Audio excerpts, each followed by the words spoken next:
Man, I don't know how much we talked about the NBA. No, I do know how much we talked about the NBA recently. It's not very much. Did you guys catch any of Steph Curry last night? Maybe it's just me, just flipping through the channels there, playing the 76ers, the Warriors. Had no idea that they're not very good this year. Should have known they're not very good this year. No Klay Thompson, and they're on the edge of getting in the playoffs, playing the Philadelphia 76ers, who are very good, except they didn't have a couple of really good players like Ben Simmons. And then Steph Curry plays basketball like it's a different game than I've ever seen before. You guys catch any of that mess? I think it wasn't just. I think I saw. I think the number was 44 threes in his last 5 games. Yeah. Yeah. Ridiculous. That is 9 per game, basically. Yeah, and there was one game in there, I think, where he had 4. Other than that, he's been 10 or 11 in every single game. Silly is how we started Tuesday morning. Hope your Tuesday morning's off to a good start. 803-404-6100 is the number. Bill, you been staying away from snakes?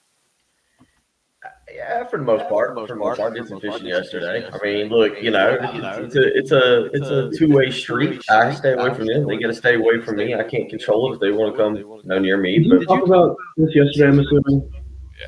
Those Twitter posts? Oh, yeah. I mean, I'm still getting notifications about it. And it's just one of those things where everyone Bill asks a simple question, he gets the correct answer, and then 40 more people chime in over the course of the next 3 days, just confirming the same correct answer. Just one of those things where everyone wants to make sure everyone knows that they know what kind of snake it is. I was like, are you kidding me? I'm getting a Twitter notification every hour on the hour. Yep, water snake. Yep, water snake. Harmless water snake. I don't know if anybody confirmed it. We were joking yesterday because I got just as many moccasins or cottonmouths as I did water snake, and all it did confirm to me was everybody. I forget the actual name of it, and if I say herpetologist, I think that's going to be wrong, or herpetologist. Right. Somebody hit me up and told me that, and was like, I was like, there's a bunch of those apparently on the internet. Everybody apparently is an expert in snakes, but nobody really knows. So, but everybody sent it in, and here's what I know: I shouldn't say it's young. It's not a young snake. The about 4.5 foot snake was not down on the dock yesterday afternoon. We hadn't seen him, so who knows? Wait, do you know how old the snake is? One of the neighbors is just estimating on size, just estimating kind of like. You can't be a young, huge snake. What is a young snake? 5, 6? Yeah, I have no idea. 1. Are there snake ears? I have no idea. I don't know. Don't ask any snake questions, though. You'll never stop getting everyone flexing their snake knowledge. You're just grizzled. I was just tagged in the tweet, so I was getting all the notifications about it every single time. I was like, oh my goodness. I'm with you, Pat. Make it stop, please. We're probably going to get one this morning still. See if we can get you some followers. Get your follower count up. It might take a few snakes. Yeah, almost as good as a tweet as my one last night about Tim doing the video for Eric Kimmery, which was actually really cool. Tim, your video for when he first started working for us and driving in, and he never got an office, so not quite as good. But I was proud of that one as well. Nice tweet. Bill's pumped this morning.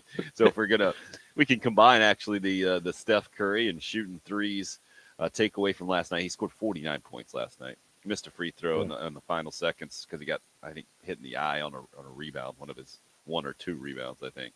But just ridiculous. 20 points in the fourth quarter when the game. People say he's bad for basketball. Yeah, and then there are also people who are much more qualified, like Mark Jackson says he's the most impactful basketball player in the last 40 years. It's not close. It can't be, right? Not even close. Bill, you're not even going to try to make up some kind of gas baggy hot take and dispute that, are you? That he's bad for basketball? No. That he is the most impactful player in the last 40 years since Michael Jordan. But the bad for basketball ties into that because they say that youth kids just try to pull up from 40 feet in youth games because they all want to be like Steph Curry. I'm sure there were some idiots back in the day that said Michael Jordan, now everybody's just trying to dunk. And you try to. But the difference is kids you can teach yourself to do what Steph Curry does to an extent. You'll never be as good of a shooter as Steph Curry, but when Jordan's dunking from the foul line, no kid's able to try and replicate that. There's nothing they can do to try and be like Mike. Trampoline. But anyone thinks that they can try and be Steph. I We got a major 7 foot difference here. Jordan wasn't dunking from the foul line in games. Jordan was different in what he did in the. No, but he still the, had ridiculous dunks in game. That way he did, but Jordan did so many different things in the way he played, changed things. Curry's not bad for basketball. That's an awful, and I agree with you guys. That's an awful take, because you can coach that out of kids. Now I do see more kids trying to do that. Yeah. I will argue that in some ways he's good for the game because kids are now trying to develop more of a mid-range game or learn to shoot the basketball, as opposed to, I think, years of the early 2000s when it was more of just, let me try and get straight to the rim and hammer it home on you. And I don't think that was a Jordan effect. I just think that's how the game was played. That's why we were so enamored with Tim Duncan and called him the big fundamental, because he actually used the backboard and angles and it wasn't everything just try and shack and hammer it home and break the backboard. So I do think you've got more kids learning to shoot. What you have is more kids right now taking ridiculously bad shots. But again, you coach that out of them. There's a bench. I hate to go down the Frank Martin path, but there's a bench and a seat next to me, and if you're gonna try a step back three with a dude wide open under the rim when you could have passed it to him for a layup, well, you can come join me and hang out on the bench and we can discuss your decision making on the floor. So you can coach that out of them. But what about the impactful part, like changing the game? Who else is in that category? Right. Shaq. But there were big men dominating. Like, I don't know who was, but like Patrick Ewing was one of the most dominant players. Like physical presences like that. But when you say but again, like there can't be just Shaqs. Like kids can't try to be Shaq. But when you say change the game, no rules have been changed that are different. No, and part of it is the way that Golden State played with you. I think you said it. You've been out Friday and Saturday, Monday, so maybe somebody called in. But positionless basketball. Mm-hmm. And it's not that he changed the game, but the way that Steve Kerr elected to use Draymond Green in an era that was positionless basketball with shooters like Klay Thompson. Hey, Klay Thompson, I don't know where he'll go down in terms of all-time great players, but Klay Thompson is incredible and will probably never get the credit he deserves. Can I give you one stat real quick? Yeah, because he played with Steph. So the stat right now is career games with 10 or more threes. Last night, Steph Curry with 10 for 17 from threes. You want to guess? If you guys haven't seen the stat, if you have, don't guess and play at home alone, or play along at home. Some would say in the car, probably wherever you're at, on the way to work, on the bus, in your helicopter, whatever you want. How many games in his career, Steph Curry now, with at least 10 3-pointers? And then you want to guess number 2 in NBA history, because he's far and away number 1. You guys want to guess the number of games? 10 threes in a game. It's silly. It's a lot, though. I would say it's probably a season's worth almost. No, not that many. Not even close. Because he's done it 4 of the last 5 games. So I guess the best stat right now, Buddy hit us up with 70 threes in the last 10 games.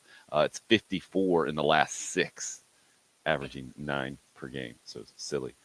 Bill, you want to guess how many games in his career Steph Curry has with at least 10 threes? 10 threes in a game.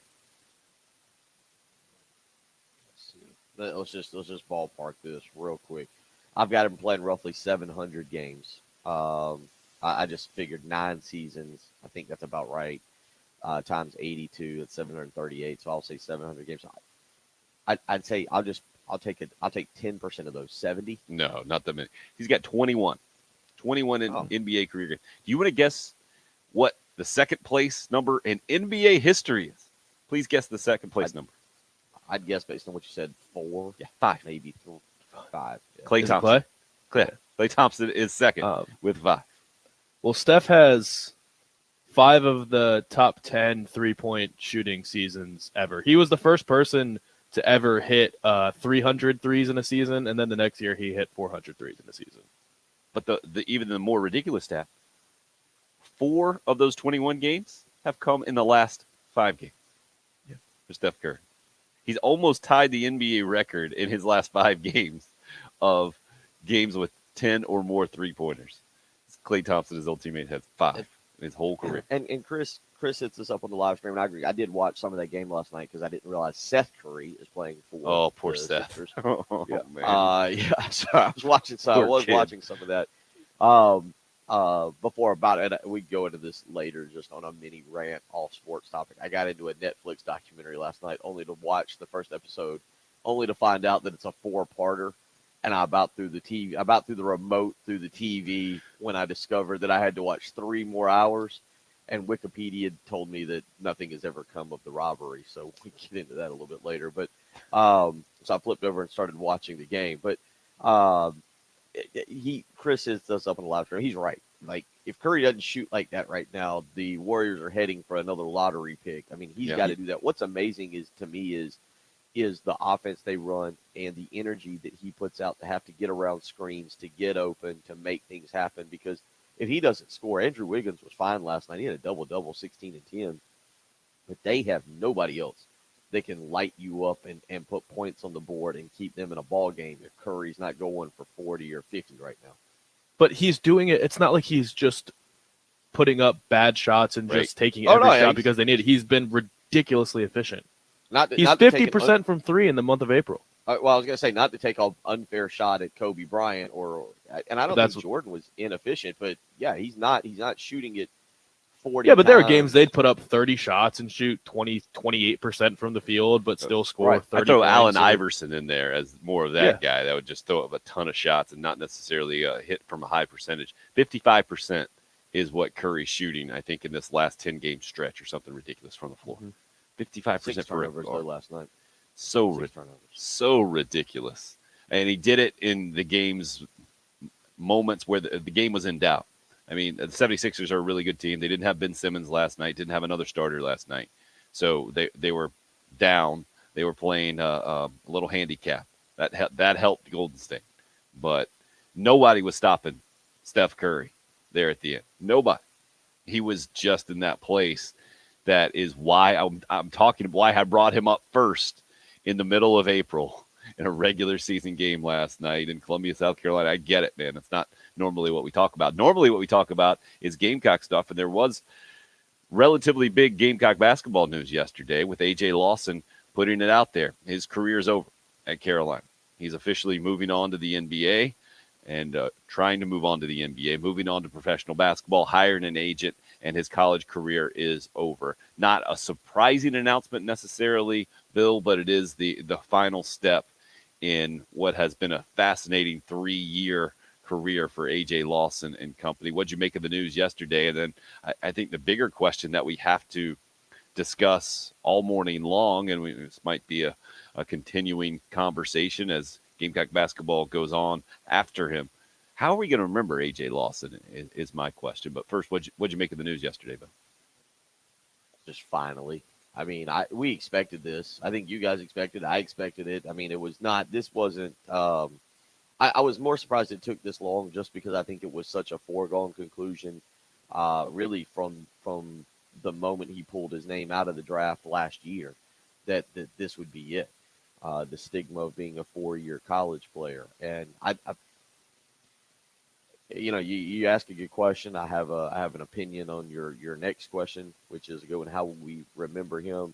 But I don't foresee him getting drafted. I think he's got the skills that someone may take a chance on him and put him in the G League, and maybe he can work his way up into the NBA. But I think that's the direction he's going to have to start.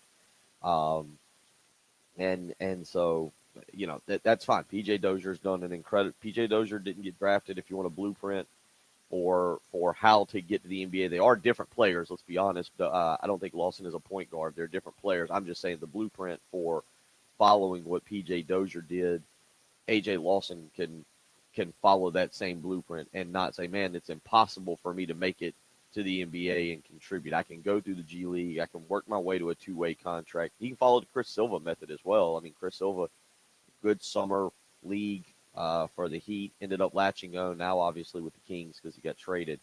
But, there is a road to success there, and that's what I think A.J. Lawson's going to have to follow because it's hard to envision him getting drafted. All it takes is one team. We saw that with Ronaldo Balkman. it takes one team to like you, and maybe somebody in the second round does. But my opinion is he'll latch on with the G League team. We'll see if he's able to hone his skill, develop a little bit, and who knows, maybe in 3 or 4 years we do see him out there. Patrick, what did you think of the news? Yeah, I mean, once I agreed that it was later than expected, but once we found out he's not allowed to come back if he puts his name in the draft, it just made sense for him to take all the time he needed, because I don't know what kind of material change would happen where he would change his mind, but once he declared, it was going to be no turning back. So I don't know, weigh all your options and do what you got to do, talk to your family, talk to agents or whatever, and make the decision. But I agree. I don't think he's going to get drafted either, but again, we mentioned PJ. Going into that draft, the word on the mock drafts and what everybody seemed to think was Sindarius will not get drafted, PJ will, but Sindarius is going to have a good chance of making a team as like a defender or one of the first guys off the bench to just give you energy off the bench. But then Sindarius ended up getting drafted. PJ did not, and PJ's had, I guess now, a little bit more of a productive NBA career, and looks like he's there to stay. So, yeah, I don't know, maybe when basketball is all you have to worry about, you don't have to worry about school, you don't have to worry about anything like that. He can just play all day, get better. He's not a bad shooter. He's had really good stretches. So I would agree that G League is probably the best path for him, unless someone throws a big bag of money at him to go play overseas and he decides to take that path, because there is a lot of money to be made in Europe if that's what you choose to do, or China. Craig hits us up on the Facebook live stream. AJ Lawson, good, not as good as Sindarius Thornwell. Gene coming at it from a different angle, and Gene misheard us earlier. Steph Curry more impactful than Michael Jordan? No, the most impactful since Michael Jordan. I said Mark Jackson said in the last 40 years, and you got to do the math, and that makes me feel really old this morning. But yeah, Jordan, I think going to North Carolina right around 4 years ago to play college basketball. Gene asked who was better, Thornwell or Lawson, as far as being ready for the next level. And I think that's a bit of a different question. There's no doubt that Sindarius Thornwell had a better college career, being the SEC Player of the Year, but AJ Lawson had a really good junior season, and he did have to play in the post-Final Four era for Gamecock basketball, which is a ridiculous time to play. Former Gamecock football great Savell Newton in on the Facebook live stream this morning. Say no comparison. Yeah, I'm guessing he's just saying that Sindarius Thornwell, you can't compare him to AJ Lawson. I think you can compare the two just simply because of stature-wise, and they both play off the ball, and yet did have some point guard experience in their Carolina careers. We'll continue to talk about A.J. Lawson's news, not coming back to Carolina next year. To me, Bill, this is more of turn the page for Gamecock basketball and try to move forward, creating an identity with the 4 new transfers. And after the disappointing year of last year, and what's Frank Martin's program going to continue to evolve into? That's what I get from yesterday's news for the most part. SEC football news, a quarterback transferring into the conference in the SEC East with a big-time pedigree. We'll give you details on that, let you hear from Carolina's starting quarterback and Luke Doty meeting with the media yesterday, and a lot to say. I was going to come in this morning and say, man, I think since Savell Newton, by the way, Dylan Thompson was a good talker, but we only got that 1 year of him being the starting quarterback, so it wasn't quite the same. We've had a lot of what I would say quiet Carolina quarterbacks through the years. Luke Doty is really well spoken. I guess you can go back just to Ryan Helinski, who also really good at putting his words together and letting everybody in and being that verbal leader, but he didn't have much of a chance to do it outside of being thrust into the starting duty and injured, and Will Muschamp didn't let us hear from his freshman quarterback while he was starting. Well, wait a minute now. You're leaving out the best talker. I mean, there was a really good talker at the beginning of the 2010 season, 2011 season. At quarterback? Yes. Steven Garcia. I see what you're saying. The one guy that, also the one not guy allowed that to Steve speak Fink very basically much. was. Yeah, I was gonna say Steve Fink had to stand next to him basically every time he started to do an interview, and then just like I can just remember Steve Fink like just face of horror every time that Garcia would go to speak, and just you just crossed your fingers. And sure enough, one time I think somebody asked him what he'd done to lose the weight during the offseason. He said, "It's what I've not done to lose the weight." I'll never forget Steve Spurrier Hey, at the SEC championship game preview press conference. It's like, well, what do you want me to say? Steven plays better when he doesn't speak to the media. All right. It's like he was broken at that point. He's like, I'm done. Here's where we are. 803-404-6100, the number if you would like to call or text to get in on the program. Live stream up and rolling, sponsored by Buford Lending, Facebook, YouTube Live, also on our station Twitter handle. Easy way to find us as well at 107.5 The Game. You're listening to the early game here. Luke Doty comments coming up on the other side on 107.5 The Game. 107.5 The Game. The game is on the air, on your phone or tablet, on the app, Alexa, Siri.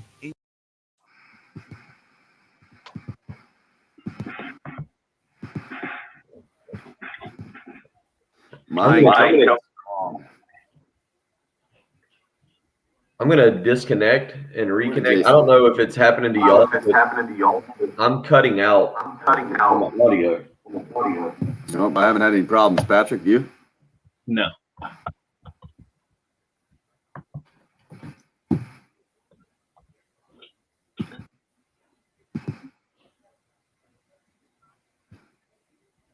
Oh, how was the parents' visit, man? It was good. Yeah. They were here Saturday night, Sunday night, and then sister came down for basically just Sunday afternoon. I got very sunburnt this weekend as well. Whoa, you were outside? Well, yeah, we were at the new brewery in West Columbia, Savage, and since it's so new, they ordered umbrellas, but they haven't arrived yet. Oh, brutal. We got there, we were kind of committed to being outside, and we had the dogs, so we could only stay in the turfed area, and there was just zero escape. It was impossible to get out of the sun, so I was just sitting there baking. My neck got torched and my arms got torched. I had to go ask a family if I could spray my face with their sunscreen, but they didn't have very much, so I didn't want to just lather myself up. So during a time where we're all supposed to still wear masks and socially distance, you went up to a random family and said, "Can I borrow some sunscreen?" Please. Well, I waited a little while before we had established a little bit of communication because they had kids around, so we had been talking a little bit from across the table, so I felt comfortable at that point. You're old family friends by that point. Yeah, exactly. That's I ended up putting my mask on my forehead because my forehead was getting burnt, so I was just wearing it up on my forehead while we were sitting down. no hat? No, I didn't have a hat. They had a couple hats in the car, but my head was too big. It did not do very well. That is amazing.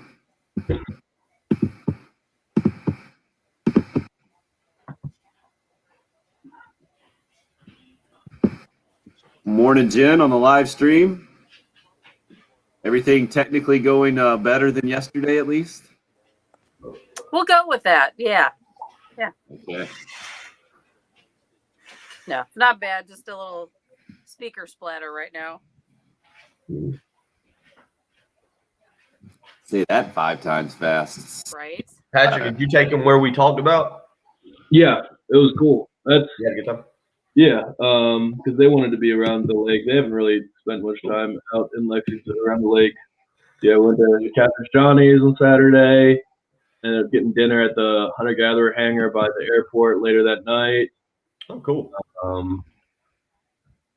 Cinnamon Roll Deli for breakfast on Sunday. My dad loves that place.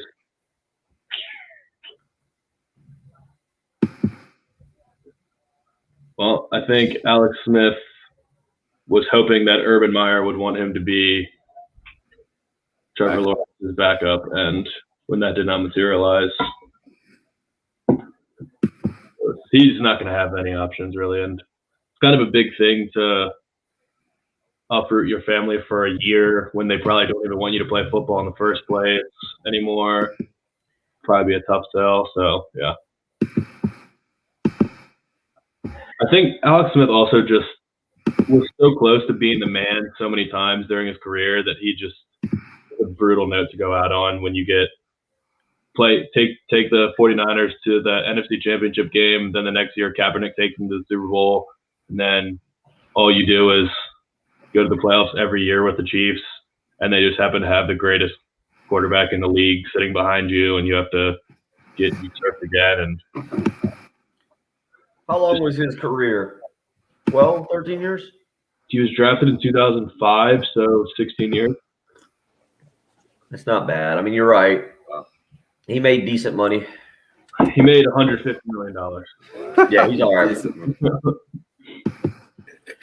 Just think, Will Muschamp's already made half of that. Yeah, because he was long enough that they didn't do redo the rookie wage scale, so he was one of the rookies that got a $50 million contract right off the bat, which was a good deal. Yeah. Oh boy. We got a big birthday today. Austin turns 9. Oh, I thought you were going to say because it's Steve Spurrier's birthday. Oh yeah, that guy. What's he at? He's not at 70. 73? I think he might be at 75. Is he 75? Born in 45. 76? 6? Spurrier 76 today? He is 76 today. Wow. Yeah. I'm sorry, I know that. Just Stalker. right. Youngest 76-year-old ever. I agree. Well, I don't know. I saw G.A. Mangus last Monday, and he was talking about how Spurrier's slowing down on the golf a good bit now. Jen, I want to do a liner here, then I'll call for that first Luke Doty. Cool. Okay. Yep. Gary is 21 years younger than Steve. Who is? Gary. No, that's not right. They went to college. Wait. Wait, never mind. Kids these days. Not born. That was when they were married. Sorry. I was going to say they were in college together. What? Europe. Hey, don't forget about the Hot Take Hotline. No matter what time of day, no matter what's going on, the Hot Take Hotline is always there for you. 24/7, 803-978-6654. It's sponsored by Twin Peaks for the men who never settle.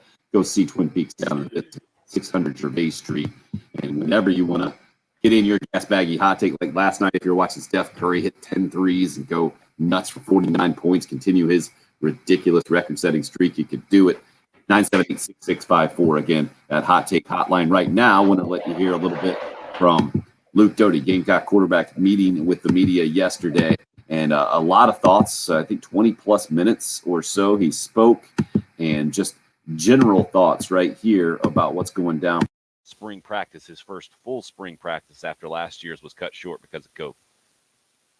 This spring has definitely been huge, as far as playing the quarterback position. Obviously, I got thrown into it last season at the very end of the year, which I'm so grateful for. That taught me a lot then, and it's sure slowing things down now. So it's definitely been a lot of fun. Obviously, there's still a lot to work on, but I'm really excited for what's to come. Again, Luke Doty, Carolina quarterback. To me, I heard a guy who has grown comfortable in his role as the leader of an SEC football team. Hasn't done it necessarily on the field from a production standpoint, Bill, but I think from a work ethic standpoint, from a sheer talent standpoint, he, at this point, not quite last year, maybe a few more weeks as we went into the offseason. I feel like that's when Will Muschamp told us, hey, we sat down at the end of the spring and the coaches said, we talked about the best 11 guys on the field, and a lot of coaches wanted Luke Doty out there. And that's when Patrick and a lot of other Gamecock fans freaked out and said, why are you putting a quarterback over at wide receiver? What's going on in the whole thing? What do you make of where Luke Doty is right now and some of what you might have heard yesterday from him? He's certainly one of, again, I don't, we will get into it later this week, I guess, of what you hope to see on Saturday, what you actually expect to see, because what you hope to see is not maybe what you expect to see. But Luke Doty's got to be up there with just watching the development. I was just going back at the stats, and at the end of the year, I'm like everybody else. I checked out. I had the games on television. I remember talking about them on Monday morning. but I checked out. You guys know what his? I'm having to double take this, and I'm looking at the numbers, and I still can't believe I'm reading this correctly. Now South Carolina got beat 45-16, but do you know what his stat line against Georgia was? Against Georgia, you're just talking about completions, and attempts, and yards, and are you throwing rushing yards in there as well? No, I'm not throwing rushing yards. Okay, Just passing yards. I'm going Passing to yards, completions, attempts, Yeah. yards, touchdowns, interceptions. let's take And some the guesses. Georgia game. Go ahead, Patrick. I give him a buck 75. Okay, what about completions? Throw some numbers in there, attempts and 15 completions. He threw a pick in that game. I think he also. I don't know if he threw a touchdown. I think he threw a touchdown. okay. I'm going to go I like give him 15 completions, a buck 75, 1-1. so 15 for what? How many attempts? Yeah. How many attempts? Yeah. 26. Okay, I think that's a pretty good guess. I would go somewhere around there, except I think he might have topped 200 yards. I'm going to go like 20 of 30 for 220 with a pick and 40 rushing yards or something. What do you got? 18 of 22. And so the completion percentage, 81% that night. Yeah. Again, I'm sure a lot of people like me just had checked out at the end of the season. And I say this because I think the narrative is that Doty, being the runner, still has a long way to go with his passing skill. Now, I don't know if that's more related to the wide receivers needing to develop, because obviously outside of Shi Smith, wide receiving group was an absolute disaster last year. But 18 of 22, he threw for 190 yards. So, averaged more than 10 yards a completion, 1 touchdown, 1 interception. He was sacked 3 times in that game. I think that was a game in particular where he probably tried to run it more. I didn't look at rushing stats. I just the question will be for me is his passing ability. And so that's why when I looked back at that and I saw a game against a really good defense in Georgia where he throws it 20 plus times, 22 to be exact. You said 180 yards? 190 yards. 190 yards. Okay, so 156 of his 190 yards came to Nick Muse and his running backs. Yep, sounds Okay. right. So you went back.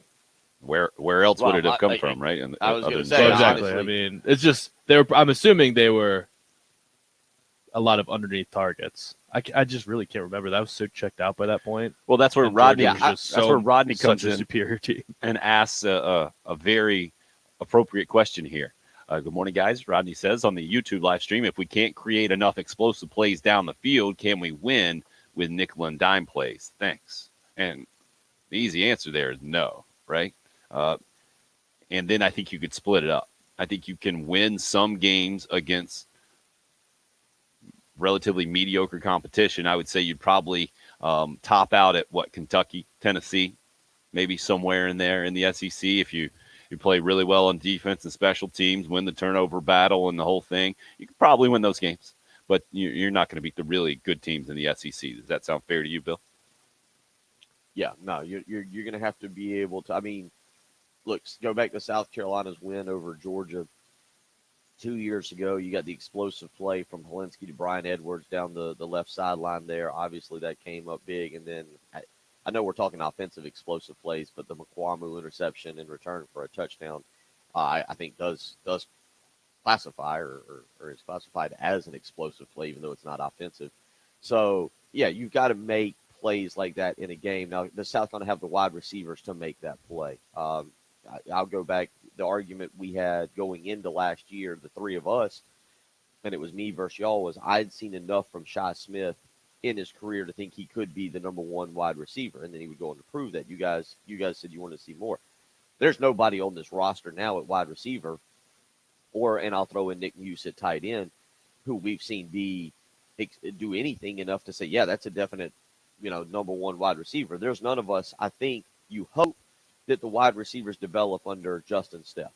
And I think you got a great guy coaching them, the best wide receiver coach I think South Carolina's had since Steve Spurrier Jr. But the bottom line on this is we haven't seen anybody, Jalen Brooks or Xavier Legette, Josh Vann, DeCarrion Joyner certainly getting a lot of kind of publicity right now during the spring. But we haven't seen anybody step up and show that they can be that guy. I mean, let's be honest. If they go out against Eastern Illinois and on Monday morning we're having the discussion like, man, they just had 7 or 8 drops, are you guys going to be shocked?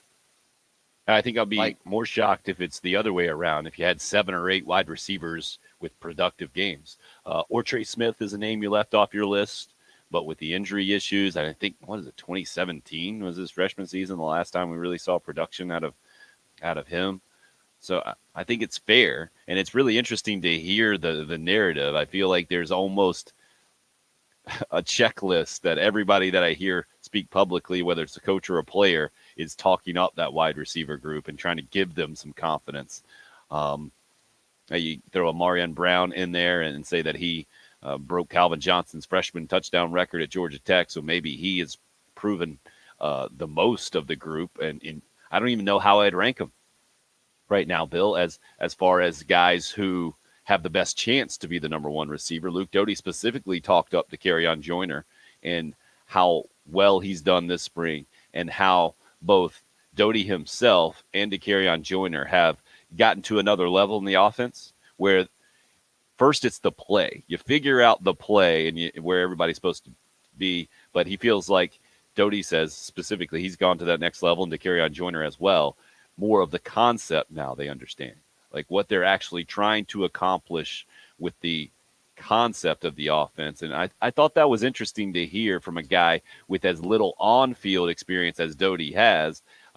You don't seem very impressed with that idea. No. What I was going to say, I get it because of the way things ended. The Mike Bobo name is a bad word, and we shouldn't say it.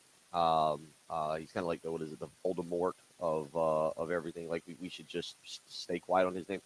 But it would have been intriguing to see more spring practices under Mike Bobo to allow some of these guys to allow that offense to develop. You're getting a full spring under Marcus Satterfield, and you're going to get a full fall camp.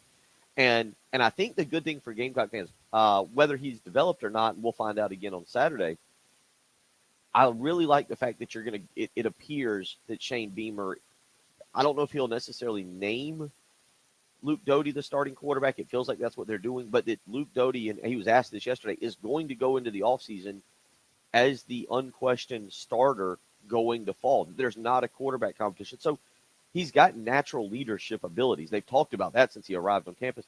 And I think that's part of it, getting guys together, continuing to develop the offense in the offseason and whatever they do, the offense versus defense stuff. And so I think that's big for him.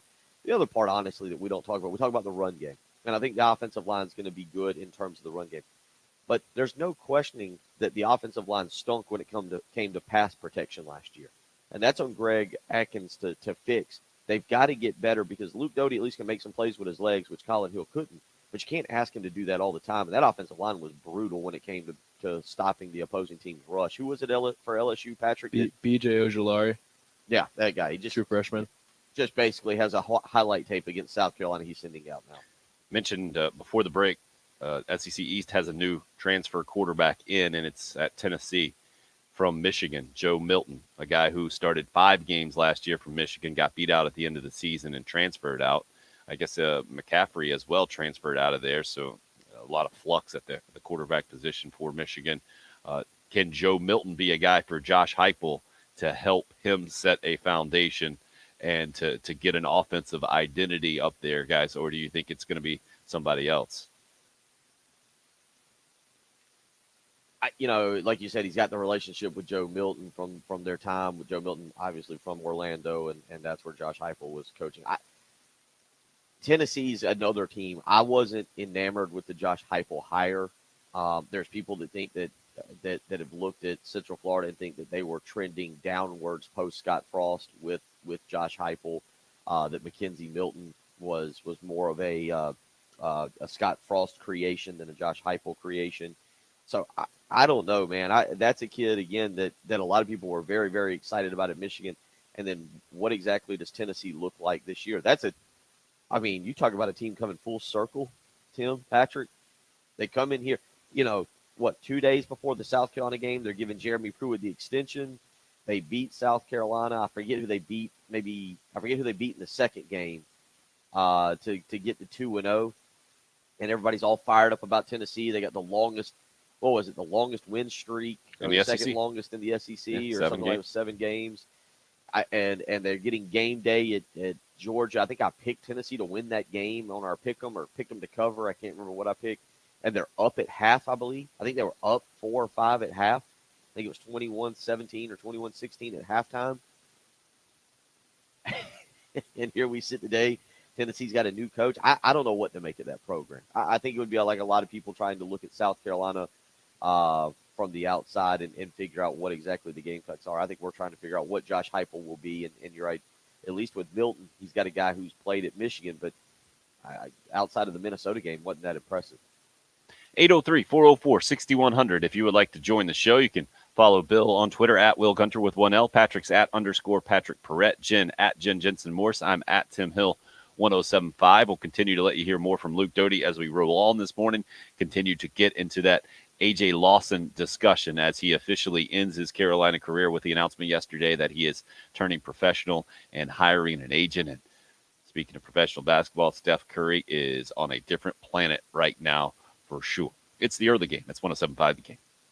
It's a new year. They're hungry. They're driven. In a new attitude. I want guys that want to be here, not just going out there to hire some guy that has a famous last name. It's not some retreads. We're a bunch of guys that I think are ready to prove to people that we can do some special things here. New attitude. I do believe that things are always meant to be. Welcome home. My parents went to school here. This is it. There's no other job in the country I would have left for. But to be right here. The home of the Gamecocks. 107.5 The Game. Want to give you guys the heads up. It's still that time of year. I'm struggling with the pollen right now, the itchy eyes, the whole thing. Spring cleaning. If you need some help around the house, I certainly still need some help around my house. Fortunately, we've had the pros come out a couple of times. Zero Res Carpet and Air Duct Cleaning did a great job at my house cleaning my carpets, and not just the results, because I expected to get good professional results when we had the pros out here, but it was how they did it. Jesse walked me through the process. They hook up to your water, and then they have a powered water technology. Nobody else does it like this. Crank up the pH in the water. There's no harsh chemicals involved in their carpet cleaning process. That's especially important to me at my house right now. I got the 1-year-old waddling around all over the place. Man, every now and again, it's like every hour, like, hey, why is that dude chewing? We didn't give him any food. He's just picked up something and trying it again. And fortunately, we've got the clean floors. We got no harsh chemicals involved in the Zero Res carpet cleaning process. So we've been able to survive so far from that standpoint from the 1-year-old. That's my issue, not yours. Also, no leftover soapy residue. Why my carpets have stayed cleaner longer. Yours can as well, whether it's at your home or your business. The commercial cleaning division at Zero Res working day and night. Businesses all over the Midlands cleaning and sanitizing, following all those CDC guidelines in the process. And right now, Zero Res has a great deal for you. 3 rooms of carpet cleaned, only $119, plus a free hallway when you mention me, Tim Hill. Just give them a call. 803-262-4020, or book your appointment online right now at ZeroResColumbia.com. It's Zero Res. Spell it backwards or forwards. It's the right way to clean. From the Shepherd's Glass Traffic Center, Shepherd's Glass, a true reflection of quality. ShepherdsGlass.com.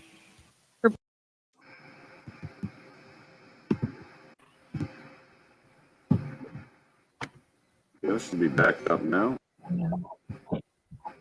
What? Patrick, we missed the whiteboard yesterday, sir. Missed the whiteboard. And you.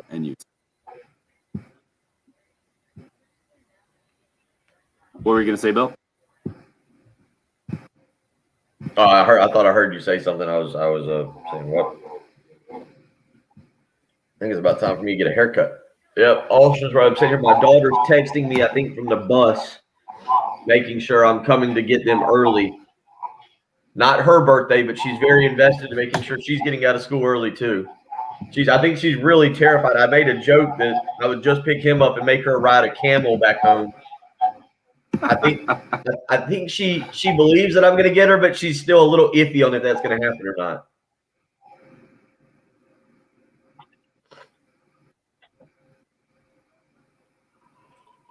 Oh, wow. This texter I didn't recognize and I thought might be our bad texter guy. Good stuff. All right. Love the last 2 texts. Good for you guys. They're coming in hot.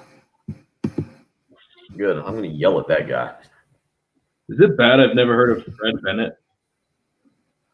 Fred Bennett, the old Gamecock defensive back? Yeah. I don't think it's bad. Before your time? My Played the mom. league a little bit, mostly Canadian Football League, I believe. I had my. You know where he was drafted? Anybody? Believed by the Texans, right? No, not Washington. What's the Because Texans? I had my mom bring my sports cards down from my bedroom when she was down this weekend, and I'm going through them. I just started going through them, and I have this Fred Bennett rookie card. Nice. I had never heard that name before. Oh, my little dudes would be all over that, man. And they're all over the cards these days. 86 tackles in college, 9 interceptions.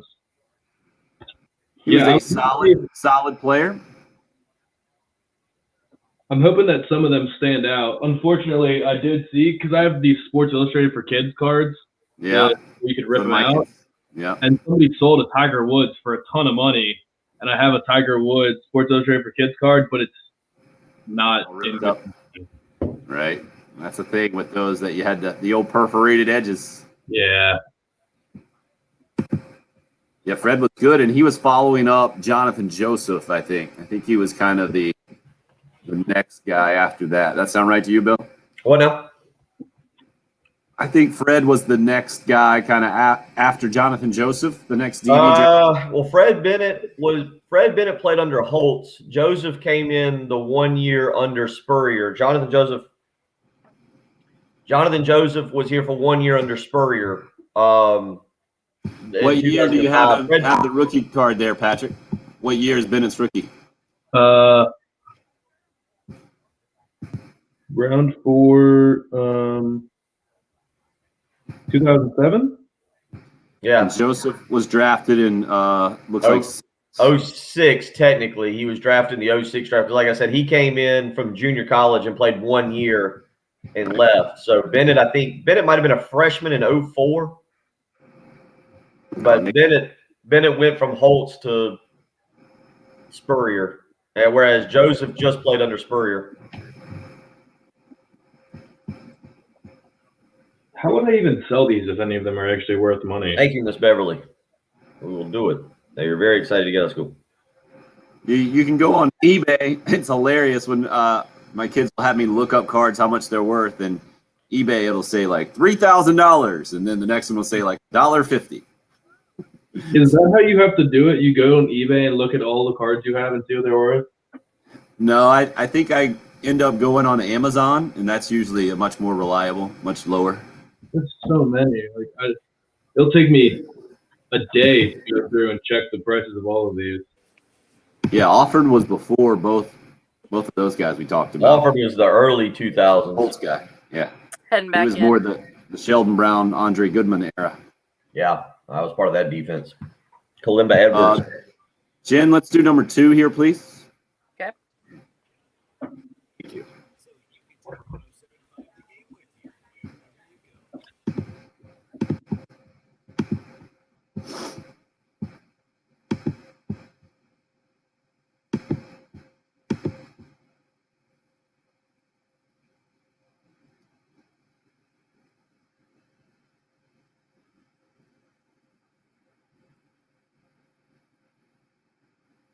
Concepts, your understanding of where the defense is going and how they're playing.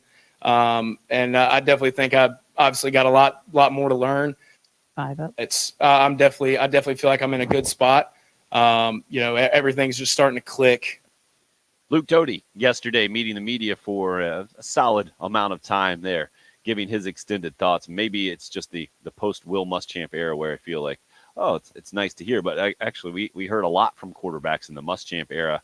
I think maybe unfairly to Jake Bentley that he would be thrust out there every week, and you can't even hear from an offensive coordinator and kind of the spokesman for the offense. And we heard from Colin Hill pretty frequently last year as well. But hearing from Doty now multiple times in the spring, I think a nice break, nice departure, and plenty of information. I feel like to a certain degree. I think maybe the largest piece of information to get excited about yesterday. Did you guys hear one of the things that Luke Doty said about Marshawn Lloyd? Did you catch that backflip? one? Yeah, The backflip or the fire? Yeah, he's a lot of stuff. busted out the backflip. What did you say something about fire, sir? He was just talking about the fire inside of him. He could see it over there working out, and like the excitement that he's got, the fire. Well, you know how some people will hear that, right? When Gene hit us up earlier and said, "Are you saying that Steph Curry is better than Michael Jordan?" No, we never said that. I like the other guys. We're fine. But I was giving Mike Bobo love for listening comprehension before 7 a.m. and stuff. Oh boy. Well, I'm thinking some people might have just heard that Marshawn Lloyd did a backflip over an open fire at Gamecock Over and over. practice. He did do that. He did. I mean, 30. Just irresponsible coming off an injury.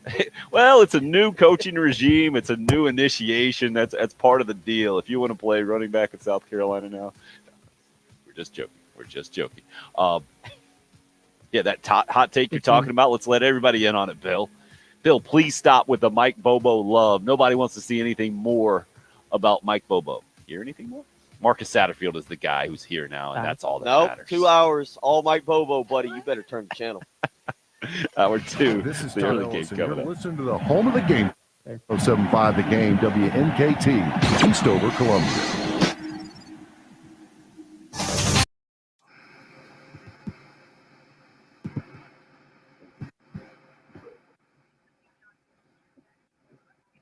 I think you did get a niner in there.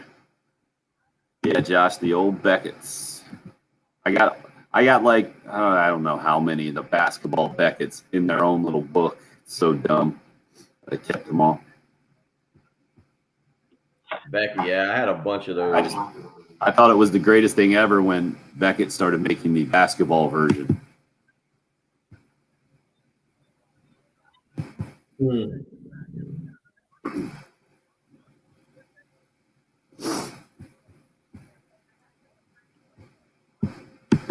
Kobe card. What's that? I'm assuming I'm just going to start with cards of people that I've actually heard of. Ooh, Clinton Portis. Let's go. You sound just like my 8-year-old, a little less enthusiastic. I found a Joe Staley and Deshaun Jackson rookie card just a second ago. Okay. Rookie cards are always more valuable, right? Yep, for sure. Just don't turn into my 6-year-old who just turns that into, okay, now I have to rank all these cards, and then he goes one by one and says, who's better, Joe Staley or Deshaun Jackson? The better one on top.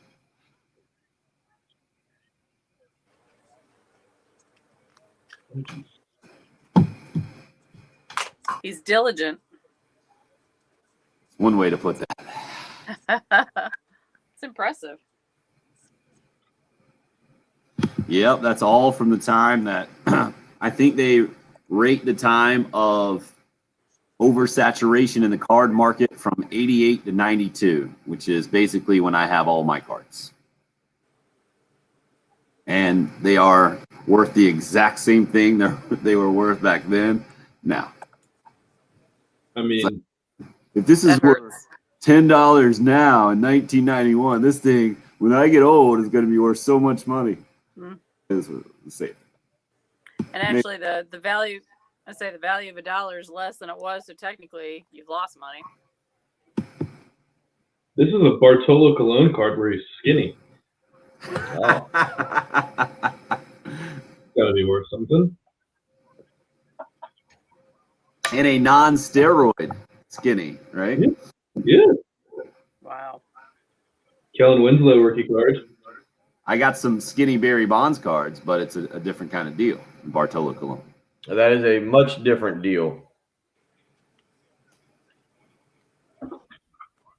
Yeah, it's crazy right now how cards are. Like, just buying a pack of cards is a difficult thing to do and will cost you at least $6. Well, you know, when we were growing up, Tim, it was kind of like candy bars. They were right by the what is it, the checkout. Like if you went through Walmart, you'd have the boxes of cards. You just reach over, grab a pack for $1, $2, whatever. First of all, I would not be going to Walmart back then because I don't think they had one anywhere near me. Well, okay. And yeah, $2 would have been the most expensive pack ever that I would have bought. I think they were like 50 cents or $1. I think you're right. I think Upper Deck packs might have been like the first $2 or $1.50 packs. Patrick, not a great angle you're giving us there, my friend. Whoa. I was bummed because I thought they That's were karma for you, Bill, for taking off your shirt the other day. Oh wow. I thought they were all baseball cards, but I have this giant stack of friggin' Yu-Gi-Oh cards. Of what cards? Yu-Gi-Oh! That was like my Pokemon type of game. I've never even heard of that. Oh, useless. It was Utah. White Hawkins in transition for 3. Pow! And Joe holds the pose. Wow. I'm 50% from 3. I'm the I don't even know what to do with mine. I'm gonna just throw them out. and I can bury anything. The hit the lock out of the call on the Jazz radio. RL says you can sell that Bartolo Colon card to his wife. Yeah. I don't know. Skinny Bartolo Colon also was not rich Bartolo Colon. Also true.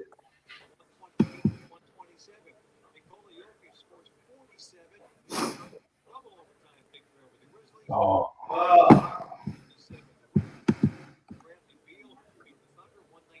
I got a Sports Illustrated for Kids rookie card of Sidney Crosby. That's pretty good.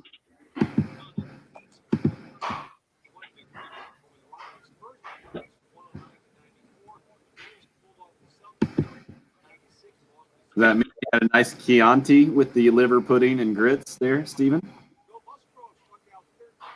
You.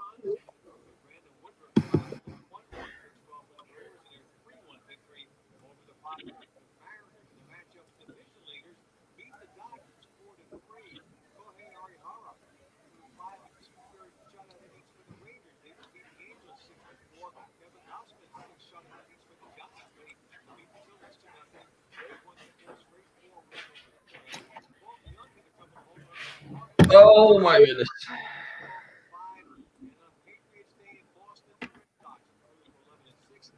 We back? Not quite. I'm getting there. How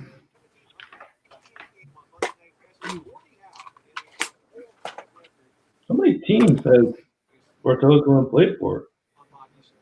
Found a couple of his cards now. That's a good. He's played for the Yankees, Indians, Braves. I think the Royals. Angels? I have an Angels card. Might be making up the Royals.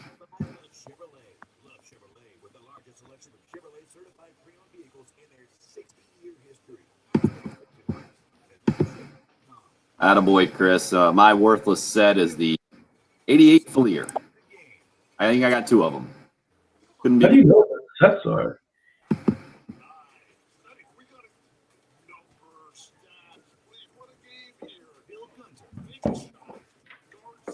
Here we go.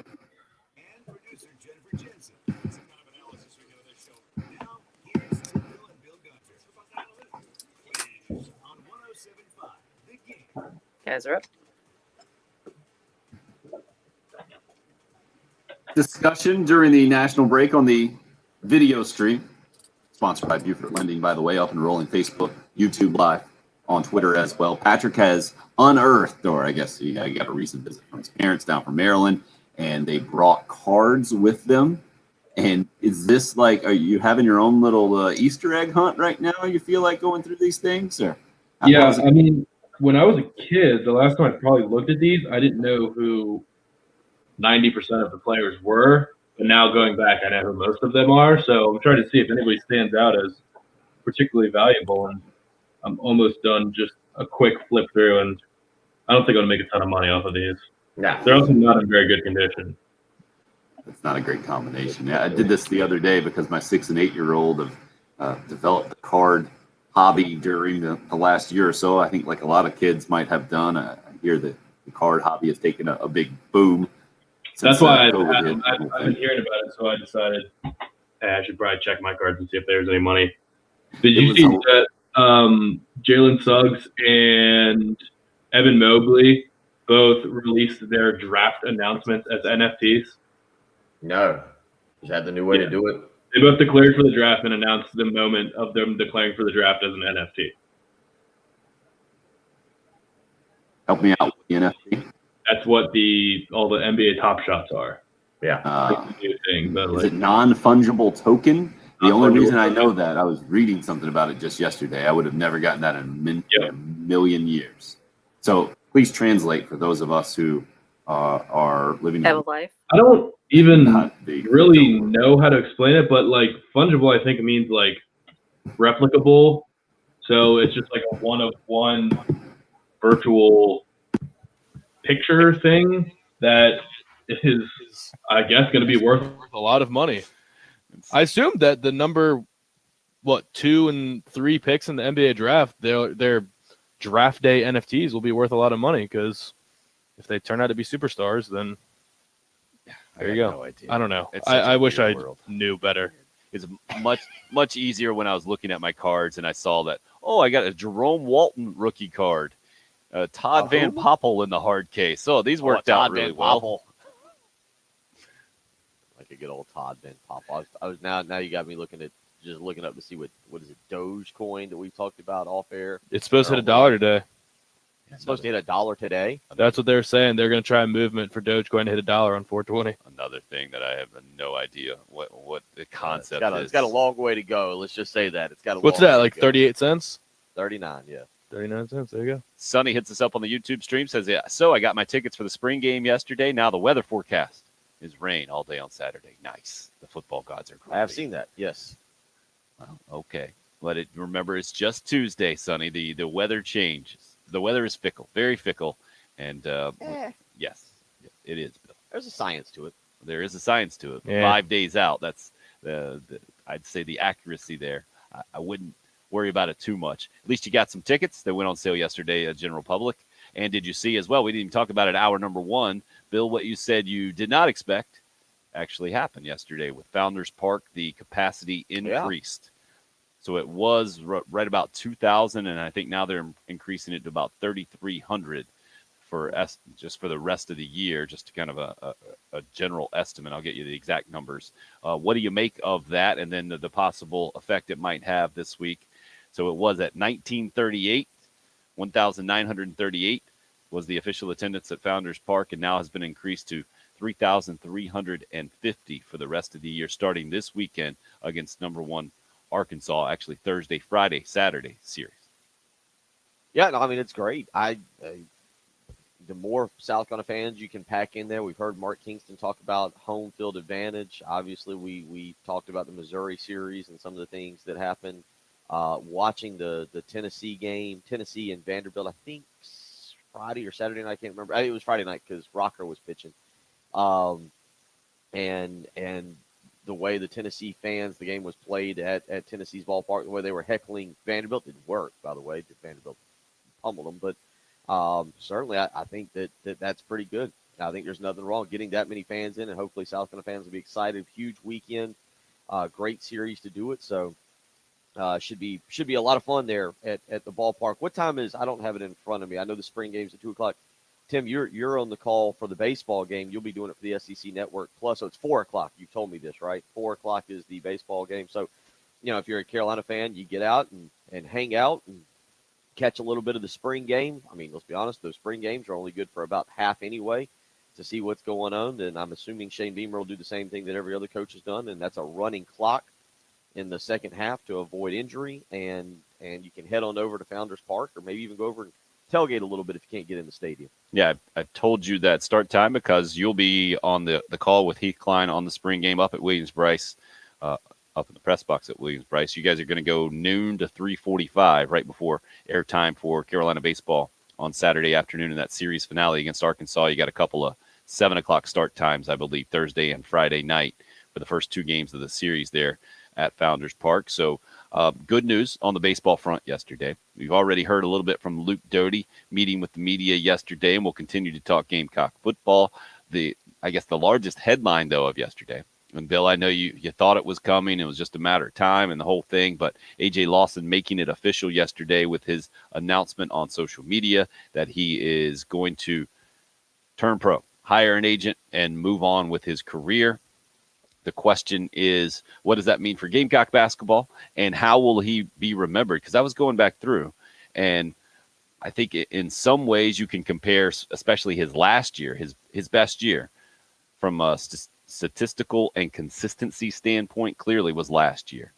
And it reminded me a lot of B.J. Mackey's last year from a team standpoint, in that it was a disappointing and difficult year for the team and not a lot of wins. And then I was thinking back through other really good Gamecock players that didn't necessarily play on good teams, and Devin Downey kind of fits that mold as well. A.J. Lawson, where do you put him just off the top of your head right now, Bill, as far as some of the best basketball players we've seen at Carolina in the last couple of decades? It'll go down as what was it? A couple. Patrick, when was it? Was it when Tim was out and we did the Grill Bill? The Grill Bill. And I think Trey asked maybe most underrated careers that we've seen, and I think A.J. Lawson will fit into that thing. But what's A.J. Lawson's moment?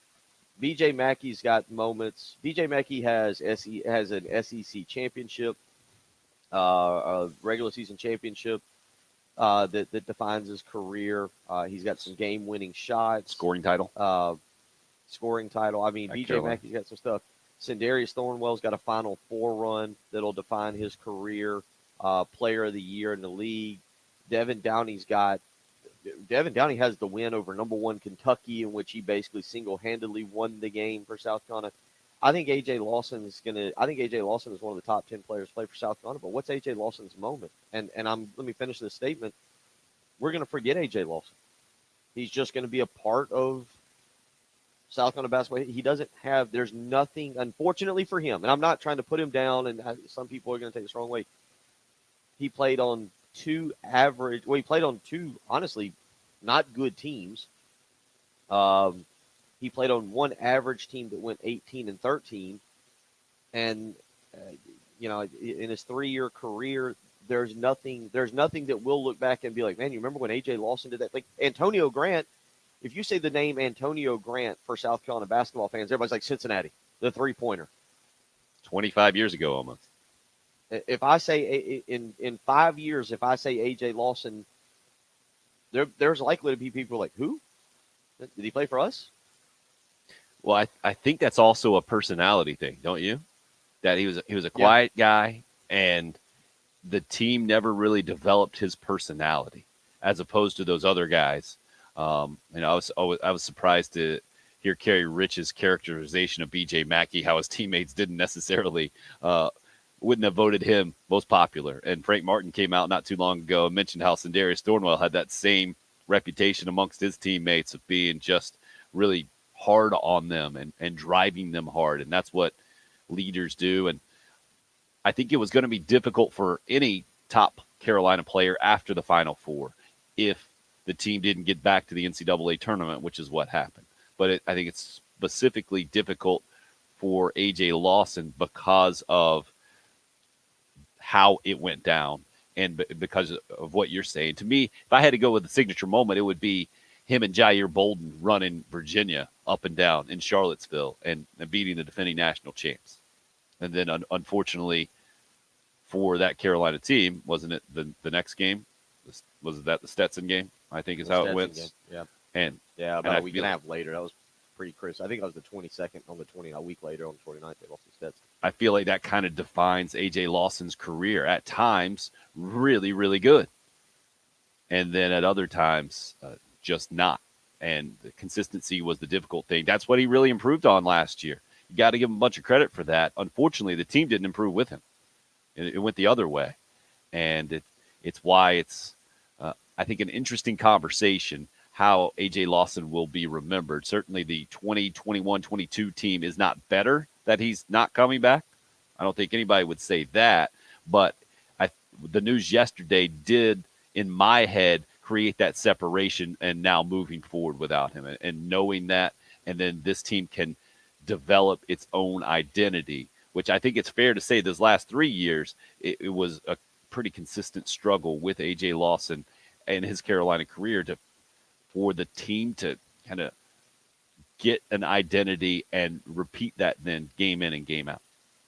Yeah, I want it. So there's two spots. If everything holds true to form and there's no more additions or subtractions, there's 2 spots left technically. There's 11 players that you've got on the roster, and then you've got sitting out there Keyshawn Bryant and Jermaine Couisnard.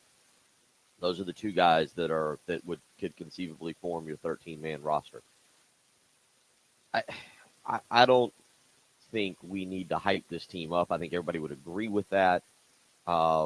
It's been done a little bit too much in the past. Give Patrick Fred all the credit in the world for being one of the few voices who's basically tried to shout down any hype and say, look, it's the same team over and over and over. So give Patrick all the credit in the world for being on top of that each and every year.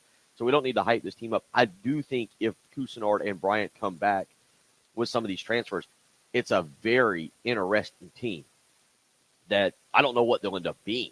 My guess is just based on Frank Martin's career, and you look at the usual average, they'll be around 16 to 18 wins. That puts them around 13 to 15 losses, probably right around 500 in conference play. Probably a team that, once again, we're talking about in mid-February trying to win. I don't think they're as bad as people are saying, but I am interested now to see what Couisnard and Bryant did, because when Frank Martin met with the media last week, whatever it was, last Wednesday, and he was talking about Lawson and then Brian Couisnard, you're like, well, that's 3 guys for 2 spots. The math there doesn't necessarily work. So you figured Lawson was going to go to the NBA, but now I'm intrigued, man. Bryant and Couisnard back with Jacoby Wright or Chico Carter. Is it Chico Carter, the point guard, the transfer from Murray State. We'll see. I don't hype the team up, but I do think it's going to be an interesting team to see. And I think it's going to be interesting, really interesting, to see how Frank Martin elects to schedule for this team. Do you go out and find some of the bigger boys? I don't know what the schedule would look like or hold. I don't know if they're in that Big 12 tournament. I don't know if there's given how last year went with the weird scheduling, the non-conference, I feel like they're still due to go to UMass, I believe, at some point. Remember, there was some kind of weird part of the schedule. They got to go there twice? Maybe they've already been. I can't. Okay, maybe I'm wrong then. So yeah, but there's parts to the schedule that I'm interested to see. Oh, I think that's the best word to use to characterize Gamecock basketball for next year. No matter what, it will be interesting with where Frank Martin is in his contract situation and the roster coming back. I feel like it's almost, it might not even be 50-50 returning guys and new guys, but I think it's, in my head, I feel like it's kind of separated into that, especially guys we'll see on the floor, because you're getting some key pieces back. It looks like now when you hear Frank Martin say that Keyshawn Bryant and Jermaine Couisnard are going through all the workouts, even though they've made themselves eligible for the NBA draft. They have not hired agents, and he expects them to be back. And if you got those guys back, like you mentioned, Bill, you combine them with the transfers, it will be interesting to see. I think we might be losing Patrick Perrette over there. I think he might be. Nope, he's still awake. We're good. Those cards, I think, put you to sleep, man. You got no good ones that got the heart racing yet? No. Some of the good, like, it's just impossible to know which ones are valuable, because I have some that are like good players from random years. They're not rookies or anything like that, and I don't know which lines are valuable. I don't know. Any lacrosse players? I have 2 Kobe cards. Okay, I think that's fair. But they're just weird cards. Like, this says 2002 to 2003 honor roll. What does that mean? What's an honor roll? We'll continue to try to help Patrick. What's the name of the car? Is it a Tops? Is it an Upper It's Deck? Upper Deck. We'll do this on the video stream as we continue to roll on this morning. Need to take a quick break here. Let you hear from Luke Doty when we come back. The Gamecock quarterback speaking publicly yesterday. It's the early game. It's 107.5 The Game. The home of the game and new head football coach, Shane Beamer. I'm a process-driven person, and we're going to get started day one, advancing this program and making it better. 107.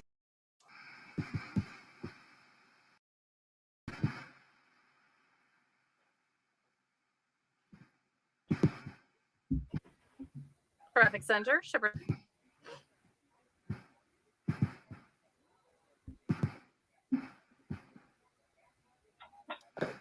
Now I know how professors feel, I think, when kids about to fall asleep in class. We were definitely looking there, Patrick. I need my coffee to cool down so I can drink it.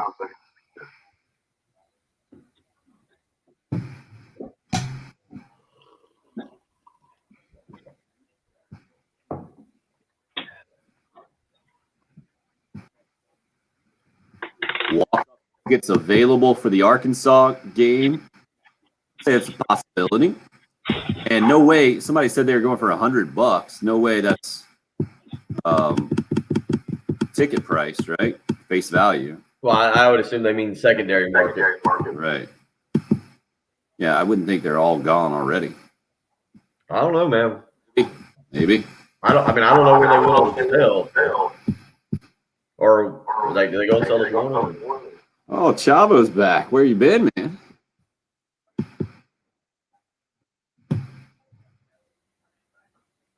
What was Kyle? Kyle, what were you talking about up here, man? I was confused.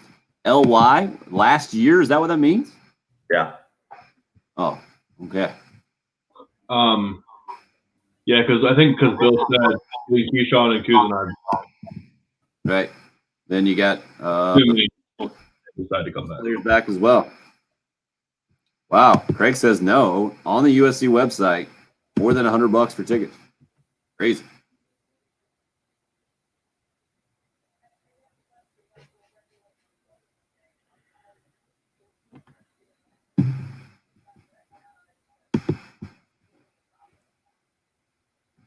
It's good karma, Jan. You're good. You're good.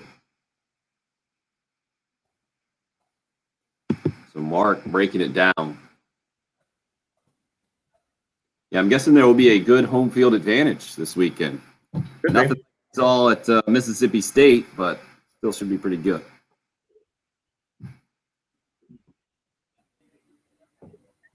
Well, Mark wants evidence, Craig. He wants evidence. Good for you, Mark.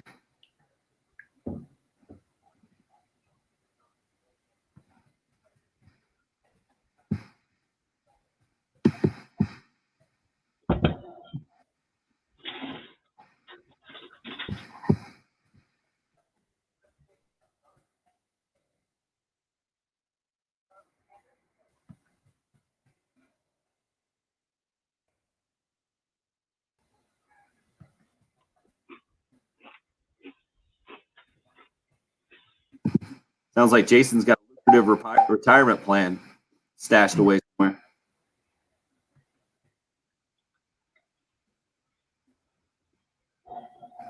$1981 NHL card. Is this worth anything? I guess I'll hang on to my Fred Bennett card. I don't think he's worth anything.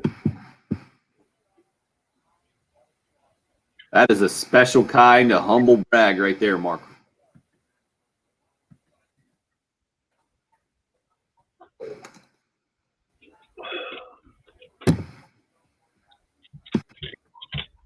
Good luck with that.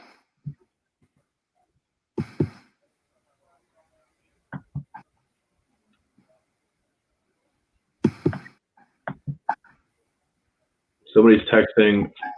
We got a fan texting about the live stream. Of course.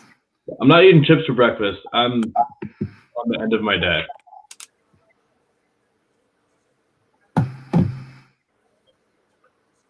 It's my dinner time.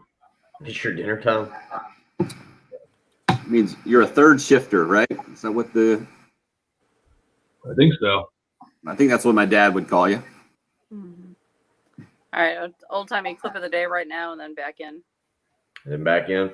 Back in. Let's do 3 coming back, please. I'll do a quick liner first. Okay. And we need to be out by 7:30 or so. Oh, yes. That's quick.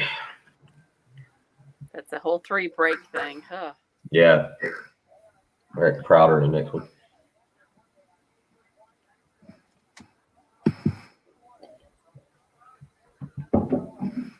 Like, Buffalo? not at the baseball hall. Not Buffalo. Just in the town. I've never been. I need to go. You never been to Cooperstown? Never have. Neither. It was neat. I went, God, it must have been 25 years ago. That was actually a really fun trip. We drove up to New York for a wedding that was across the river from West Point. And so one day we went to the wedding, but we stayed up there. My dad, we went over to West Point and kind of toured everything. We saw, what is it? How do you say it? Michie Stadium? Yeah, MITCHIE. really neat place, man, on the Hudson. That was really cool. And then we drove. I think it was a couple hours away to Cooperstown, but that was a really fun trip. I was probably 12 or 13. Yeah, I got to do that with the kids. Get them up there. Been to Canton. You been to Canton? Not Cooperstown. All right, you're up. About 35 minutes from now, your first of 10 chances today to qualify to win $100. It's $25K workday payday here on 107.5 The Game. Every winner entered into the drawing for the grand prize jackpot of $25,000, 8 a.m. to 5 p.m. Monday through Friday through May 12th. 25K workday payday. Wanted to let you hear a little bit more from Luke Doty talking about a moment that has stuck out to him in spring practice from his teammate Marshawn Lloyd coming off the knee injury that kept him out. His entire first season in Columbia. He did a freaking backflip the other day whenever we were warming up in the indoor, and I think that was probably the most excited I've gotten in a while, just to see him do that, and just how fired up he was to do that. I think that was definitely a step forward for him. And you can see him just in the way that he does everything, the confidence that he's getting, the confidence that's coming back, and just his intent in every single thing. You can definitely tell he's ready to get back out there, and we're definitely ready to have him back. Good news for sure. Again, Luke Doty talking about his running back teammate Marshawn Lloyd coming back from a knee injury, torn ACL, kept him out in his first year, and he has not returned full go in practice and will not here in spring practice with spring game coming up on Saturday, but has been out and been able to do some things. And I think having him just out there, his physical presence, even though he can't do everything, has definitely helped his teammates feel better. Our conversation about Gamecock football in hour number one led one texter to hit us up. Mark my words, 6-1 or 5-2 by the Texas A&M game. So a lot of confidence and optimism there. Bill, what do you think it will take on Saturday, if anything, to kind of give the Gamecock fan base a shot of confidence or a big shot of optimism moving forward for this 2021 season? Yeah, I think the optimist will look. We know this. We read the text line and the live stream and the phone calls. If you're a pessimist, it doesn't matter, right? Like there are some people. There are some people that are. I feel like whatever you feel today is whatever you're going to feel Saturday afternoon after the spring game. If you're optimistic, you're only going to become more optimistic after watching Saturday's spring game. If you're a pessimist, you're going to continue to be that way on Saturday afternoon. Be like, I just don't see it. The Beamer hire, I don't know, and quarterback play, I don't know. And because let's be honest, if Doty goes out and throws, let's say he goes out and has a good day, and you're a pessimist, you can be like, yeah, that's sure Doty was great, but the defensive secondary is awful. They stink. I mean, we're not going to stop anybody. Eastern Illinois is throwing for 400 yards. And then if you're kind of like me, where I'm in the middle. Like I realize that I've seen some really great spring performances from players, only to never hear from them again. So, I think there's maybe more people who maybe will just be happy to see football, and a new era of South Carolina football with Shane Beamer, maybe a new energy. But I think they're going to reserve judgment until again the end of September when you've played 4 or 5 games, and then you can kind of start to really analyze what Shane Beamer's program is doing or the direction it's going or where the talent level really is. Patrick, what do you think? I think if Luke Doty does tear it up, I mean, there's levels to that too. It's not like if he's buying time and makes a couple nice throws, but it seems like in a real game that probably would have been a sack. That's one thing. But if he's like comfortable dropping back and just kind of firing the ball around all over the place, and Joyner looks really good or looks sharp running routes, and I don't know what other receivers could really impress you, but that's the only thing that can really fire people up. I don't expect to see too much from the running backs. I'd probably just throw a couple swing passes to Marshawn Lloyd just to show people he's not going to play at all. He's not even in it. Not even going to suit up. Okay. Yeah, then, there's no real reason to give Kevin here. You'll probably see more Rashad Amos and Zaquandre White. People don't even want to see them in the season anyway. So, I mean, just Luke Doty looking sharp, I guess, is really all that you can ask for. But again, if he looks sharp right now, But he has to also. I don't know if there's negativity. Negativity is not the right word to say, but I would say there are so many questions about the wide receivers that if the wide receivers go out, if Doty looks sharp, it's because the wide receivers got open and caught passes. And if that happens, more people are going to be like, man, this secondary's got some real issues. Well, oh boy, they do. Like They do. And, We know that before even watching the game because there's going to be walk-ons going against first stringers on Saturday. I don't know who all is going to play. I will say I don't think there's depth. Cam Smith was highly thought of as a recruit, was a big-time recruit. R.J. Roderick's been around for, I think, 2 decades. I mean, you've got some guys. David Spalding is certainly an interesting guy to watch. There are some guys. The problem you're going to have with the secondary, there's not a ton of depth. I think your starting 5 will be okay, but it's going to kind of be the lifelong story of South Carolina and the SEC. Yeah, your starting 5 or your starting group is fine. It's that you can't sustain injuries or there's nobody behind him right now to come in and come off the bench and give a guy a breather. Conceivably, the biggest loss this offseason is John Dixon. John Dixon was coming along extremely well and is now going to go and take his talents to Penn State. So you've got guys back there. Craig, that's what I mean. So who are the 5? You don't have 5 guys with quality starting experience. Bill, I feel like you've fallen into a trap that has happened before in South Carolina football history, where you do have proven guys coming back, and you don't have second stringer proven guys coming back. I don't think this group has proven guys coming back. No. I no, you're right, because you lost 3 out of your. Well, 4 out of your. There's not. I don't think starters. there's a single player in the secondary that you say, yeah, that guy is going to start every single game, and you're going to feel comfortable in that spot. No. Okay. No. So yeah, there's some problems in the secondary. I was gonna but everybody knows that. Everybody knows there's problems in the secondary, but it's I mean, we can say Cam Smith, but like Cam Smith there having are- some good reps during his season last year is different than being a number 1 cornerback and covering number 1 receivers all year. There are bodies to work with, and this is where people will get mad at me, or Clemson fans will get mad at me, or whatever. The one thing I can say, I still believe that Will Muschamp and Travaris Robinson could identify talent. You want to say they couldn't coach him, I'm totally on board. But if Ernest Jones is going to end up going in the second round, if you see some of the DJ Wanham was not highly thought of.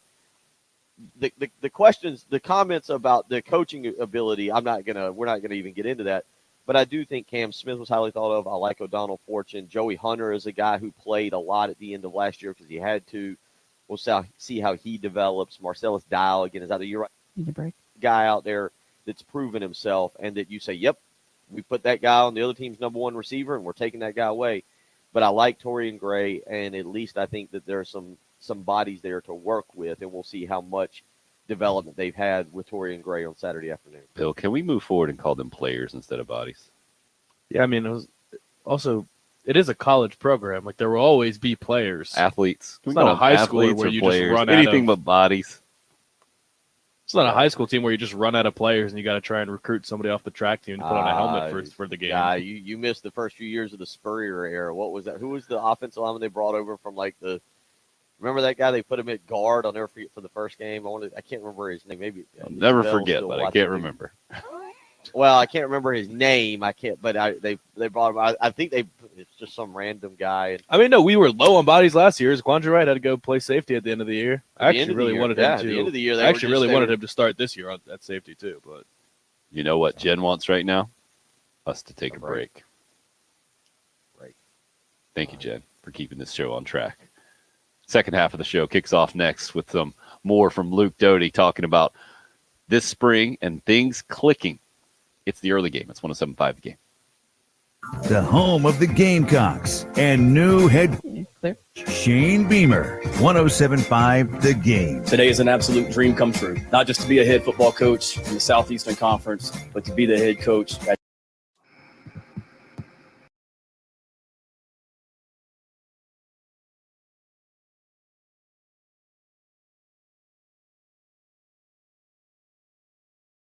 still a golden opportunity. If you're thinking about refinancing your existing mortgage, maybe you've been driving around, you saw that dream home and you're thinking about making the purchase. Now is the time to do it. And you start by finding out what you're approved for. You get in touch with the mortgage guru, Jacob Crowder, First Palmetto Bank. You can do that this morning, 734-719-1005. That's his cell phone. He'll answer it right now, 7:34 in the morning. He's ready to help you make that purchase or refinance that existing mortgage. He's doing so much right now. He's even added a helper, a coworker, a teammate, you might call him, Brian Kovar. They will work together to make sure they get you approved for the mortgage or for the refinancing that you want to do. Brian thinks it's an excellent time. He's a big fan of Hoosiers. He wants you to know, don't get caught watching the paint dry. I have to say that every morning to make him happy because he is excited to help you and your family. Don't wait around. Give him a phone call today, 803-719-1005. You can email him, the letter J, Crowder, CROWDER at firstpalmetto.com is the way to get in touch with him. He's the mortgage guru, Jacob Crowder with First Palmetto Bank.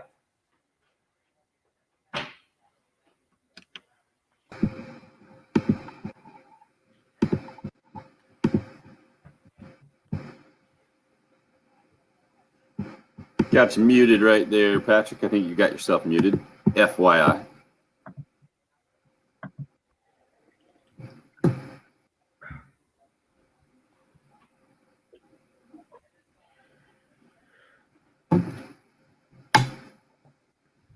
That from now on, that will be the show's ultimate insult. The old passive-aggressive insult, just talking about bodies. How's Vanderbilt looking this year? Well, they got a lot of bodies.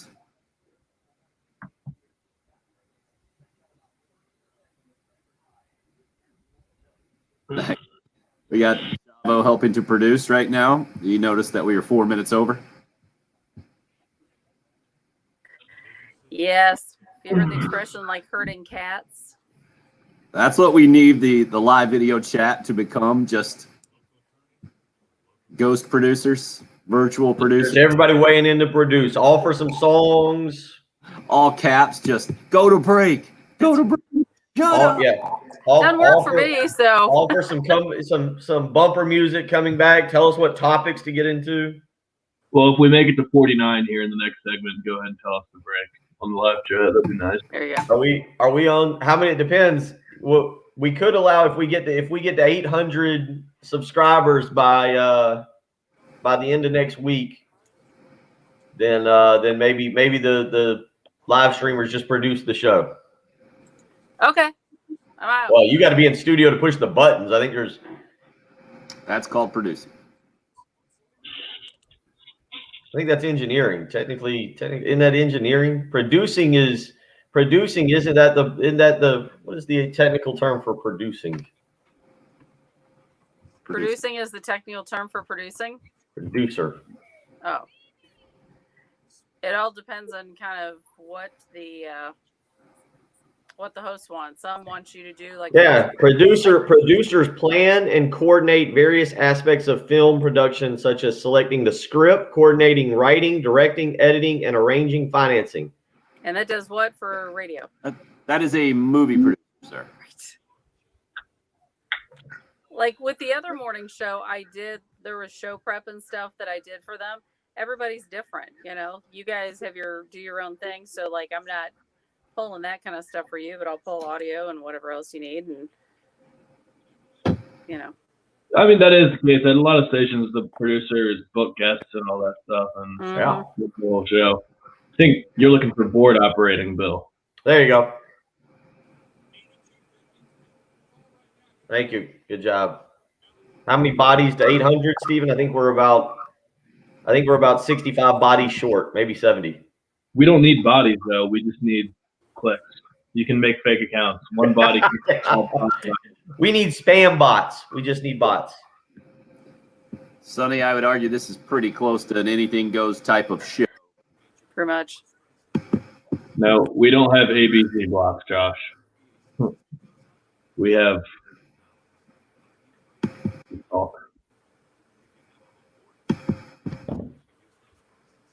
Patrick, if you need to call it, man, feel free. Grab some rest over there. You got the heavy eyelids this morning, man. Yeah, I know. Got about 30 seconds before we head back in. I don't want Bill to think I'm not earning my keep. Well, I mean, you can't make NASCAR picks. So, I mean, clearly, just if you'll continue to do your job, I'll continue to handle the NASCAR stuff, and we've got a good program going. I gotcha. Yeah. Do number 2, please. I'll do a liner first. Apparently, my lucky guesses yesterday were not good enough for Jay Phillips to discuss on air. He wanted to know what the questions were, but when I told him it was maybe our best segment yet, just because of my lucky guesses, apparently that wasn't good enough. Yeah. Because he didn't want to hear you either. Okay, two after a promo or straight in. Yes, ma'am. Guess what? The South Carolina Pork Board wants to give you a chance to have some fun at Bill's expense and then wants to give you a $1,000 grill in the process. It's Grill Bill. Go to our website, 1075thegame.com right now. Go to the contest tab and sign up for Grill Bill. We do it every Monday. If you missed the end of yesterday's show, go back on the YouTube page right now and check it out. It was just mystifyingly epic. How Bill got so Grill Bill segment. I was going to say, are they having fun at my expense? Because I felt like yesterday was having fun at Jen's expense, the way I just felt like it was more. For sure. You just got lucky. But Grill Bill, if you qualify and you join us on Mondays, then you get a $50 IGA gift card, and you're entered to win that grand prize at the Camp Chef Pellet Grill. Grill Bill sponsored by South Carolina Pork Board, its member farmers, IGA food stores, and Camp Chef. Right now, I wanted to let you hear more from Gamecock quarterback Luke Doty, feeling good about what he's been doing and his evolution as a quarterback here in spring practice. I'm definitely pretty comfortable with it. It's crazy how much a year will make, difference a year will make as far as your understanding of concepts, your understanding of where the defense is going and how they're playing. I definitely think I've obviously got a lot more to learn. But I definitely feel like I'm in a good spot. Everything's just starting to click. When you hear that, Bill, what do you make of it? Is that just normal quarterback talk here in the spring for a guy going into his second season in his first full spring? Or to me, I hear a little bit of I'm more comfortable in this offense than I was in the last offense. Do you get any of that? Well, it makes sense because they moved him around so much. And I mean, he's what are they? I think they got the spring game and 2 practices this week. Maybe is that sound right? Or maybe 13 practices. He's spent almost as much time practicing at quarterback, this spring as he did last year because he got 5 in the spring, and then they moved him to wide receiver, and he bounced around and got moved back full time closer to November. So I'm sure he's more comfortable because he's had time to develop, and he's had someone who's really able to work with him. And it's a little bit slower in spring. Now, Patrick said this earlier, and I'll kind of ask both you guys. The end of the year, I had the games on. The games were on. I talked about them Monday morning, but I don't remember the games. I had checked out. We had all checked out so much by the Georgia and Kentucky game, and maybe even the Missouri game when they put Doty in, that I don't know if anybody really remembers how Doty looked. Like, I think people were so mentally checked out. Fans were so mentally checked out, and the games were blowouts. 45-16, 41-18, I think were the 2 scores. So it to me, to hear that, it's just now wanting to see what he looks like as a quarterback. And Patrick kind of talked about it. Does he take his steps? Does he go through his progressions in the pocket without using his legs? And how does he look throwing the football? Yeah, and these spring games especially are weird for guys who can run the football because you can't hit the quarterback. And nothing would grizzle me more than being a camera guy looking for highlights on the sideline of a spring game, and you get the quarterback runs, and the crowd starts cheering, and then you hear the whistle blow. I'm like, oh, this is not a highlight. You can't tackle the guy. Yeah, great scramble, and people are cheering. It's one of the frustrating parts of spring practice, in my opinion. Patrick, what will make you raise your eyebrows and maybe change your mind about Luke Doty or become more optimistic about Doty from a spring game performance? Is there anything, I guess, is my question. I think just comfortably throwing downfield. Like I think we think he has a good arm, but I thought Helinski, when he first came on the scene, flash like a lot in terms of just having a really powerful arm. Like he could be flat-footed and just kind of rifle it to the sidelines and outside the hashes with no problem. We know Doty's an athlete, so I think if he's really flashing like big-time arm strength, throwing downfield, outside the hashes, and all those, like making every throw in the book, that would probably be the only thing. Maybe timing and being comfortable with any of his receivers. I don't know that we're going to read too much into that because it'll have a lot to do with whoever's covering. But, I mean, if he's looking to Joyner a lot and throwing downfield to Joyner and Joyner's doing more than just working through the slot and catching things underneath, that would probably be it, because then you'll know that it'll only become easier when he has the opportunity to run and scramble and make things happen outside of that. But just being comfortable throwing the ball downfield would probably be it. I'm not going to be super impressed if he just throws, if he has 15 completions and they're all 15 yards or less to Nick Muse underneath. Like, that's not going to fire anybody up. Yeah, that sound right to you, Bill? It sounds right to me. Yeah, I mean, but Patrick and Tim, to an extent, again, we don't know what this offense is. We know that Shane Beamer's talked about it wanting to be something similar to Oklahoma. We know Marcus Satterfield. Did you guys watch? It was kind of interesting. I give credit. They've always done a good job, but with this coaching staff and with, I think, a little bit more availability of Shane Beamer making guys more available. Did you guys watch the cruising with the coaches? Jessica With Jackson Satterfield? does with Satterfield. Did you watch that? Just kind of interesting. I didn't realize Marcus Satterfield's father was a high school coach. And just some of the things, by the way, if Jessica Jackson is listening, or if anybody can get word to her, please slow down on the golf cart. We don't need a coach to go fly. She was flying on that golf cart around the kid. Did you guys see that? Yeah. Like how fast she was I was going? concerned Like, for this one. Yeah, the first two, it didn't. The first others, I didn't even notice it. But this one, I was like, this thing can move. Wow. I was thinking that. Isn't that a technique for interviewing? You make them nervous and then they just are more honest and open. Isn't that kind of isn't that something they do? I've never heard that one before. I think, like, if you're getting interrogated, the police will put a light like right in your face and make you uncomfortable. I mean, and then you'll just spill the beans immediately. He is holding on for dear life at times, and Jessica does a great job, and is turned into a massive part of that football program. But there were times I was like, dude, Beamer's going to be looking for a new OC here at the end of this segment, because Satterfield's going to be laid up in a hospital because he goes flying out of the golf cart. But So wait a second, Bill. I know you're going to get to a bigger point. We'll do it in a second. But Patrick, your point is the coach. What is it called? Carts with coaches or cruising with coaches segment? Cruising with the coaches Is now the Gamecock football equivalent of a polygraph machine. Is that what you're saying? Yeah, or just telling you the freeze somebody. You make them sit in a cold room before you start asking them questions, and come in, and they'll just be ready to answer. Sorry, and it's they wanna get out of Guantanamo there. Bay. Is that what you're saying? Yeah. Torture.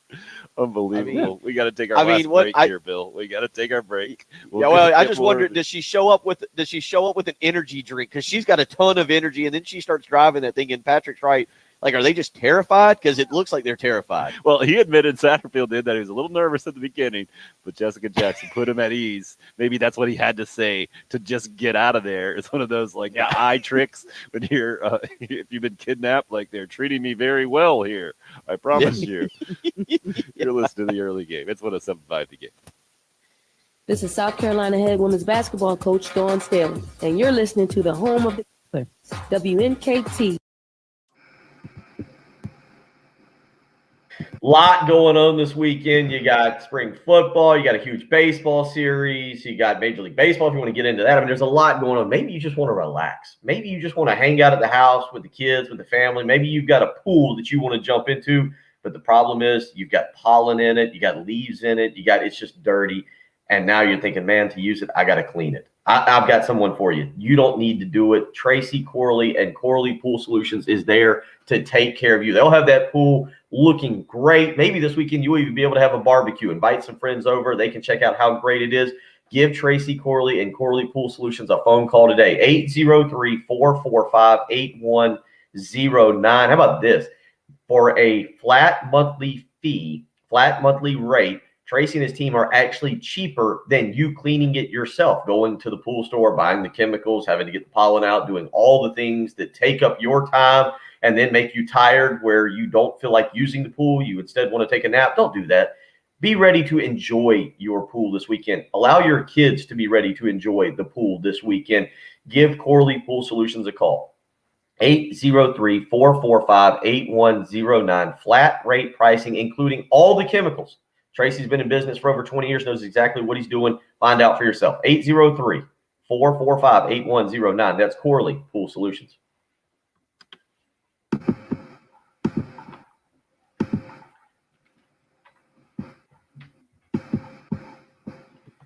All I could hear or picture in my head when Patrick was talking about that is those old school black and white movies where you got the police investigator shoving the light right in his face. Yeah.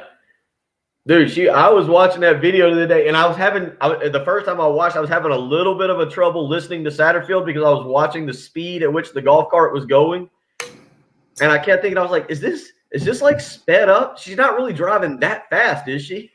Yeah, it's just how it looks, because when she's driving and you can see cars going by on George Rogers, those cars are flying by them. Yeah. It's just the movement, I think, with that GoPro or whatever they're using.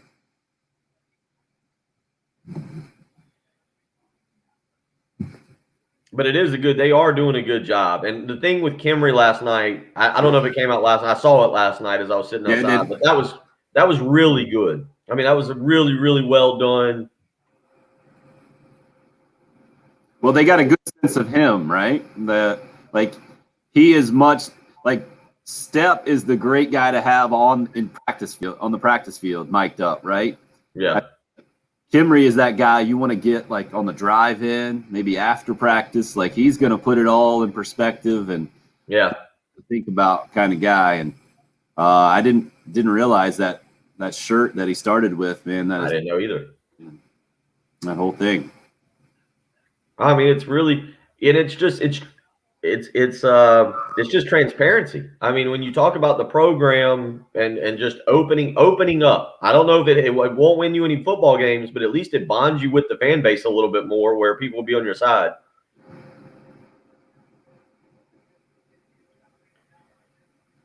Bravos thinks it's more creating the connection, right? Yep. Or valuing a connection between program and fans. Well, and doesn't it at least show you at all? Doesn't it at least show you a human element to the coaching staff as opposed to a robot who doesn't take vacations and they eat? Right. What was it he told me? They don't eat donuts around there? No vacations. No, Thanksgiving's just a meal. Yep, just completely different. Oh, yeah, we need to get the GoPros going when we get back in the studio. I need to get on that. I'm going to do a little bit more research today that the old Nashville sports station's gone from the TV standpoint. See how we can end up doing that. Yeah, it's a bit of an optical illusion for sure with those GoPros. Yeah, exactly, Jason. I mean, that's one of the ways I feel like Will Muschamp really missed. Yeah.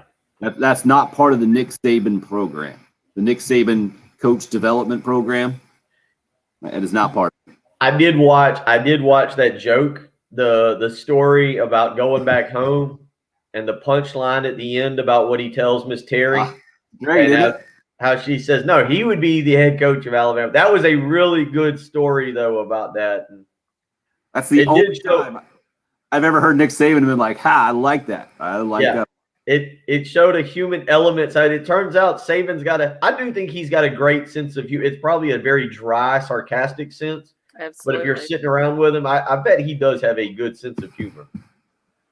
But I bet he does all the chores at the house. We're going back in. He does. He does the chores, because then she gives him an oatmeal cream pie. But he's such an intimidating figure that if he says anything even remotely funny, people just feel more inclined to laugh at it no matter what. All right, guys are up. On the video stream, just continuing that conversation about the Cruising with Coaches videos that South Carolina is putting out now, how you you can get more of a connection with the actual human beings who are on the coaching staff for Carolina, and how different that has a departure that is from the last coaching staff approach. And I mentioned that it's not in the Nick Saban kind of coaching development program to do your program that way. And Bill, you said you did watch Nick Saban. I think it was at a coaches convention, right? The AFCA, I think, is where this video popped out recently. I've retweeted it on my Twitter handle at TimHill1075. If you haven't caught it, it's a story about dating his wife growing up. And then it's got a great punchline that is not suitable for radio. But yeah, you can't listen to that story. I'm not a big Nick Saban guy. If you ever heard me talk on this show, don't appreciate his grind it out, struggle to win, and then barely even enjoy it when it happens. But got a good sense of humor, at least in that story for sure. I'm guessing we would all enjoy behind the scenes, away from cameras, hanging out with Nick Saban a little bit if he was up for it for the hour that he hangs out a year. Have him cruising around on his boat with him. Well, then you feel like he's just trying to outdo everybody else on the lake, right? He's got to win. I don't know. Hour 3 coming up. Over Columbia, it's all sports.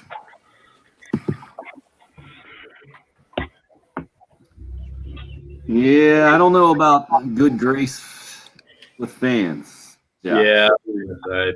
Well, it depends. It earns you some. And I think it maybe buys one extra year, but that year is dependent. Like if you're 2-10, there's a difference. If you mess up and you have a 5-7 or a 4-8, people go, okay, maybe we'll give him 1 year. But if you have two, it's what we said the other day. What gets Shane Beamer his 5th year? 2 bowl games? Does it have to be 3 bowl games? You give him a pass this year, and it's 3. What gets him that 5th year? I don't know, but I don't care about the players having fun. If they have a terrible season, then people are just going to say, well, yeah, they're having too much fun and goofing around. How about focus on football? Why don't you? Well, I was just going to say, I hope it doesn't become what it did in the Chad Holbrook era where, well, this year's the year they're really buckling down and they're making sure that they're really work and extra motivated and the whole thing. Like, I think, but I think right now why you're hearing about fun is because just talking with people. Anytime you fire a coach, everything was so bad. It's just whatever it is. But it does sound like the morale and everything was just beaten down. They were just whipped to a pulp, like with the grinded out, nose to the grind all the time kind of attitude. Like Tim said, if you're winning, that's fine. But when you get beat, what was it? What did LSU beat us? 50 some odd to 3. And you got to come back you got to come back in, and they had to practice on Sunday. He'd come back and you practice on Sunday. That ain't no fun. No, but like Jay Gruden for Washington was the ultimate players coach, was buddy with all the players. Everybody loved him and had a great time. And all the fans hated it because they said he wasn't coaching them hard enough and they were having too much fun. So yeah, but you gotta admit the NFL is different, man. I mean, that is. It's the SEC. It's the closest thing to the NFL. I get that, but you got 38-year-olds in that locker room playing. A lot more 38-year-olds than 18-year-olds. It's just different, man. I get it that you have the NFL mindset on college football, like a lot of people we talk to have the football mindset on baseball season around here. I feel like just different. Well, it's still their job, no matter what. Like, does that mean that you're not supposed to have fun at your job? Like, you can't be productive and have fun? Not if you're losing. People don't want to see you having fun. They want you to be suffering every time you speak, it seems, I think. Sick. That DC mindset, just sick, Patrick. Well, if you get on the podium after a loss and you're smiling, people are going to be like, what are you happy about? Of course. But aren't you supposed to flush? Like, isn't that the thing? Like, flush it, let it go, and move on to the next thing? Because if you keep dwelling on it, it just gets worse. Yep. That's the healthy way to do it. Look, Anthony's trying to cheer you up, Patrick. Do you have any mock draft changes? Yes. No, not really. The betting market has shifted to Justin Fields at number 3 over Mac Jones. Interesting. I don't know if that'll change again, but So I want to stay on with you guys afterwards, and feel free on the video chat if you have ideas for what we should do on draft night. We're going to try to do this on draft night, not on the air, just video stream, and have some fun with it. We just need to figure out exactly what we want to do. That's a week from Thursday, right? Correct. 9 days. My mom's birthday. Oh, nice.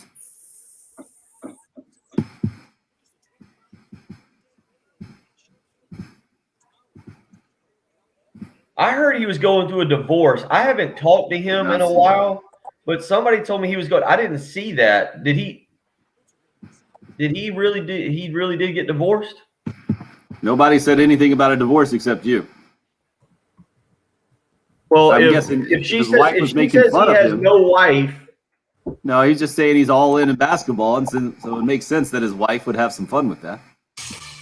There is certainly a chance that the Jazz It would make more sense if they were not in that spot that you're talking about. Interesting. You see yeah, that I retweeted a from messy divorce, including about. Let's see what this. Yeah, she's in the transfer portal now. That's pretty good. I'm not creating a free account to read. What the Athletic. It's in the Athletic. Says he had a messy divorce, but I can't read the whole article. Okay, so you were right. The video that I retweeted last night's pretty good. He's in it. How all these new guys are, these new hires talking about doing things the right way in college basketball.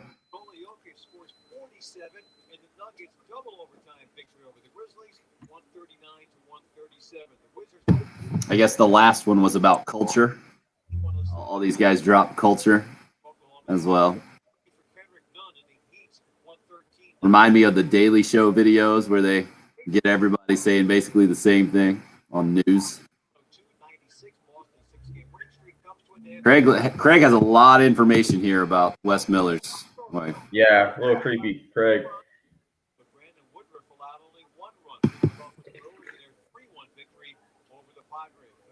Yeah, somebody told me that a couple weeks ago. One of our mutual friends, because I asked about Wes in South Carolina, and said no, he's trying to get really far away because he got divorced and it didn't go good. And I wasn't. That's not a text message I was going to send to him. Like, hey, buddy, hadn't talked to you in 3 or 4 years. How you doing? And did you get divorced? Chris wants to know about Pitts and the Cowboys, Patrick. no, it would be silly for them to move up. The word yesterday, Stephen Jones was on Dallas radio and said they would get fielding calls for people to trade up to number 10. Trey, I'm with you on that. We definitely need to get a lot of that going before draft night.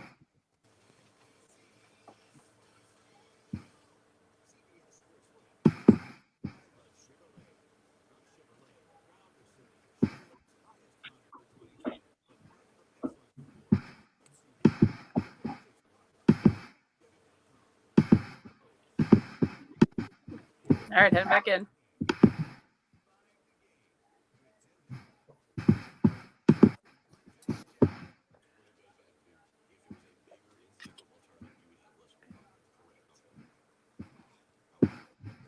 And 2 breaks, 2 lives. Thank you. Oh, Tim, did you see that email I sent you yesterday? Did that make sense? It went to you and Leslie. Yep. Okay. I just looking at emails real quick. Just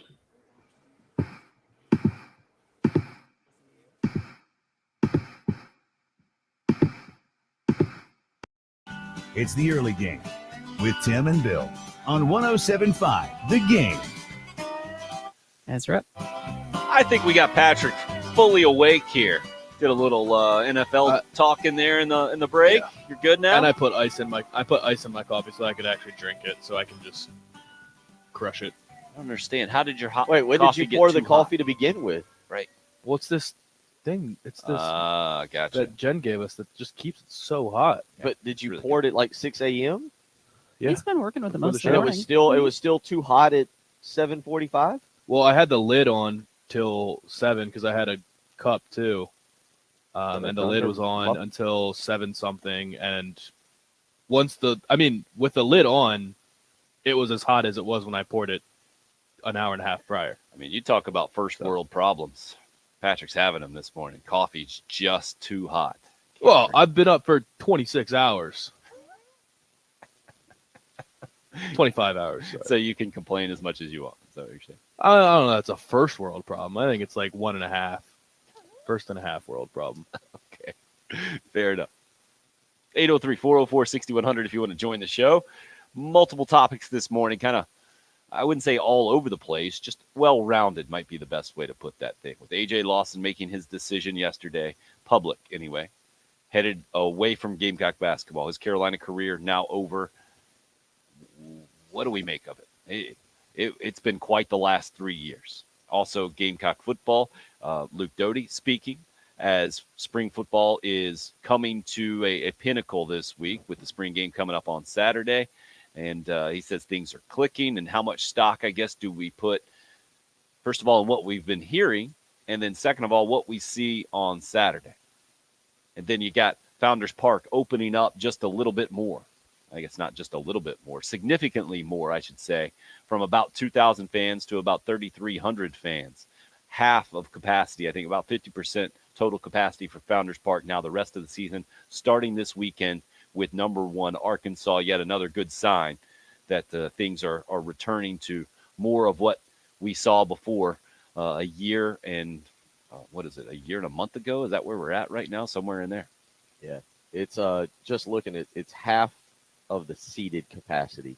The total, I guess they're factoring in the berm, what they can put over there. The total they're saying is 8,242 people, but the seated capacity is 6,600. So 50% seated capacity. So that should make it a little bit more fun and make it more of a home field environment this weekend for what should be a really fun baseball series. Number 1 Arkansas coming to town. After that, Mississippi State and Ole Miss up next, and we thought that Texas, Vanderbilt, Florida stretch would be the most challenging, and it was very challenging, but I think with the Florida's relative struggles this year, now this one turned, I mean, it's tough to beat this from a national ranking perspective of Arkansas, Mississippi State, and Ole Miss. I guess Ole Miss did drop to like number 11 or somewhere in there, number 12, I think, right behind the Gamecocks in this week's latest D1Baseball.com poll after dropping 2 out of 3 at Mississippi State over the weekend. But it's going to be another challenging stretch for sure. And you got Tennessee, I think a top 5 team now, or right at it. It has been a top 5 team in the country. They're waiting on you in the last series of the season. Kentucky, the only non-top 10-ish team left on the schedule as far as SEC series goes for the Gamecocks in the second half of the year, where you go into it at 10-5. Talked a lot about it yesterday. We'll continue to discuss as we roll on. But I want to get to the reaction from Trey, who just heard the A.J. Lawson news, I guess, as we were talking about it, and putting this thing in its proper perspective. Bill, do you think A.J. Lawson will play in the NBA? I think he's going to play in the NBA at some point. Play one game in the NBA? What do you mean? Play in the NBA. What is? If we were doing some kind of wager on it, I would say no. But I think there's a chance. I don't feel very confident in that. I think that he's got to develop. I know Frank Martin has talked about his defense. I think defensively he's got to get better, though. Or Frank Martin kind of praised his defense at one point. I think he's got to get better. I don't know if he's a consistent enough outside shooter. Patrick, you kind of do this with me. I know you're more into the football draft, but I think A.J. Lawson's got to get better at shooting the ball from three-point range. And I don't know if he's got the mid-range game to go into it. You know, we opened the show talking about Steph Curry. If you tell me A.J. Lawson does this really well, what is the answer to this? Score. He scores. I'm looking up these stats right now because I know we didn't give him very much credit for it last year because of the team struggles, but he was 5th in the conference in scoring last season. 16.6 per game. And maybe this goes into that conversation we were having about Steph Curry. One of the reasons why he was so impressive in what I watched last night, which is a rare NBA regular season game, is that it was a really close game and they were on the road against a really good team. And that's when he took over in the fourth quarter. 20 points last night, I think, in the fourth quarter. Ends up making 10 threes for the 21st time in his career in a game, which blows out the NBA record of 5, is the next closest one by his teammate in Klay Thompson. The fact that A.J. Lawson did it this year and did it consistently, scored double-digit points in nearly every game. I think maybe at every game. And, I mean, averaging 16.5 points is an impressive year, but because a lot of those games were just blowout losses, I think we as people looking at it from the outside looking in, give him much less credit than we would have if he was scoring important baskets to help the Gamecocks win games. He had 5. He scored 5 points against Houston, 5 points against Missouri, and 6 points against Kentucky. That was the 3 games he did not score double digits out of the 21 he played. So 18 out of 21 he had double digits. You look at it. I mean, he had a great stretch. He had a 4-game stretch against Alabama where he had 21, Mississippi where he had 22, Tennessee he had 20, and Missouri he had 22. They came there at the kind of the beginning of February, and I'm kind of looking at his numbers. He took some shots now. I mean, he wasn't afraid. Tennessee 20 shots. I think 20 shots is the most he took all season in a game. He took 22 when he had 30. He had 30 against Texas A&M in. Really, I just kind of looking at it in one of South Carolina's last victories on January 6th. He played 33 minutes and was 10 of 22, 3 of 9 from three-point range, and had 30 points in that contest. But then kind of faltered a little bit after that. 22 against LSU, 5 against Missouri. So, I don't know. Again, Patrick, I'll ask you, like, what is the NBA trait that A.J. Lawson possesses that you think would give him a chance? That's the thing. I mean, he shoots the 3 in the mid-30s. And when the three-point line just gets backed up, that'll go down a little bit in the NBA. That's not really good enough to be a three-point shooter in the NBA. And he's so slightly built that it's just going to be hard for him to – I mean, he goes to the free throw line 4 times a game. When your leading scorer is only taking 4 trips to the free throw line, he really doesn't embrace contact. I don't want to no doubt about that. Nitpick his game too much, but I don't know what the NBA trait is. Size and length would be speed. That guy gets up and down the floor but then as fast as anybody we've ever seen. That's I mean, like you're comparing. No, his speed. But what does he do with it? Yeah, I don't know if his speed is above average for the NBA level. Okay, I think that's fair. I mean, what is right? Like, you have to be the fastest guy in basketball to be above. Yeah, I mean, like just a couple of years ago, like De'Aaron Fox is just absolute lightning, right? Like up the court in a second. John Wall was like that. Russell Westbrook's like that. AJ and those guys go to the rim and try to finish at the bucket at all times. Right, and Lawson doesn't do that. Here's the way I view it. Patrick, tell me if you agree with it here, because Trey asks, and I don't know why I asked him this, but it's a good one. He asked on the live stream. He says, "Do you feel better about PJ Dozier's decision to leave or AJ's?" As crazy it is, PJ at least was a point guard. PJ was a facilitator. I don't think PJ ever had to be the guy. It would have been really interesting to see PJ Dozier in his junior year at South Carolina without Sindarius Thornwell being the guy. But it's as simple as we thought. We were surprised PJ didn't get drafted. Wait. But I thought PJ would get drafted. No, I didn't. Well, no, I did think he would get drafted. Let me take that back. But I answered Trey's question. Did you feel better about PJ Dozier's decision to leave or AJ Lawson's? AJ Lawson's for sure. Now, I felt higher confidence level that PJ Dozier was going to get drafted because he went after his second season. He was a McDonald's All-American. His game fit the NBA better. But as far as development-wise, don't you feel like A.J. Lawson is a more developed player right now than P.J. Dozier was when he left after? So it was 2 years versus 3 years, but just what you've seen in their Carolina careers. yes and no. I think more was placed on AJ Lawson's shoulders, so we saw more of what AJ Lawson can do. No doubt. PJ had some really good players. Again, you had Sindarius Thornwell, whose game had really developed over 4 years, and he just took over that team. I think off air, maybe last week, you and I were kind of talking about it. Dwayne Notice didn't shoot the ball well his senior year, but he was a very good role player. Chris Silva, Mike Coatsart at the time were really coming up. Like, you had solid players that were around PJ Dozier where he didn't have to be the guy. We've seen AJ Lawson kind of have to be the guy. And so I think we've seen more of his all-around game than what we saw from PJ. I think that's why it always will be kind of interesting we'll never know the answer. What would have PJ looked like being the guy for 1 year? And he's gone on. So, yeah, I think we've seen more of AJ's game. I'll go back. It's interesting because I started the show when we were talking about Steph Curry and y'all were talking about changing the NBA game. And I made the comment, I don't think Steph changed it. I think Golden State did as a whole because they played positionless basketball. But I'll go back and ask Patrick, Lawson's not going to go to the NBA and be a point guard. Right. He can't do that. I don't know if he shoots it well enough to be a 2. I don't know if he's got the game to be a 2. And I don't, and to Patrick's point, he's got the size, the height, but how much weight can he put on that body to physically handle some of the guys that play the small forward position?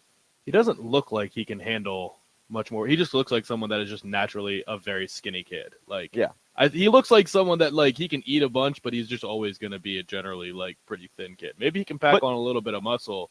His frame is similar to PJ's, isn't it? Well, you guys see I similar think frames? so. Yeah, PJ has filled out, man. I think in 2 years, AJ Lawson is going to look a lot like PJ Dozier looks now. But the difference is the position. You're right, Bill. It's a massive difference. And Patrick, I think you hit on it. He's going to have to shoot the 3 better. I see him as a 2 in the NBA if he gets there, if he improves that shooting percentage-wise. I mean, he made the 4th most threes in the SEC this year. He also shot the 4th most. So that correlates for sure. He's a guy with his speed that can certainly get out in that wide open NBA game, run to the 3-point line, and get open looks. He's going to have to make them. Otherwise, he's not going to make money. And let's be clear on this, because I'm sure we'll get somebody who will text and say, "Oh, you guys are ripping the kid." And no. Look, if you're a South Carolina fan, you're pulling for him to get into the NBA. Sure. I think Thornwell. Is Thornwell still in the league? Yeah, I was going to ask you guys that a little bit. He got picked up by New Orleans at the beginning of the year. I don't know if he's stuck around. I don't know if he's still there. PJ's with the Nuggets. Silva's with the Kings.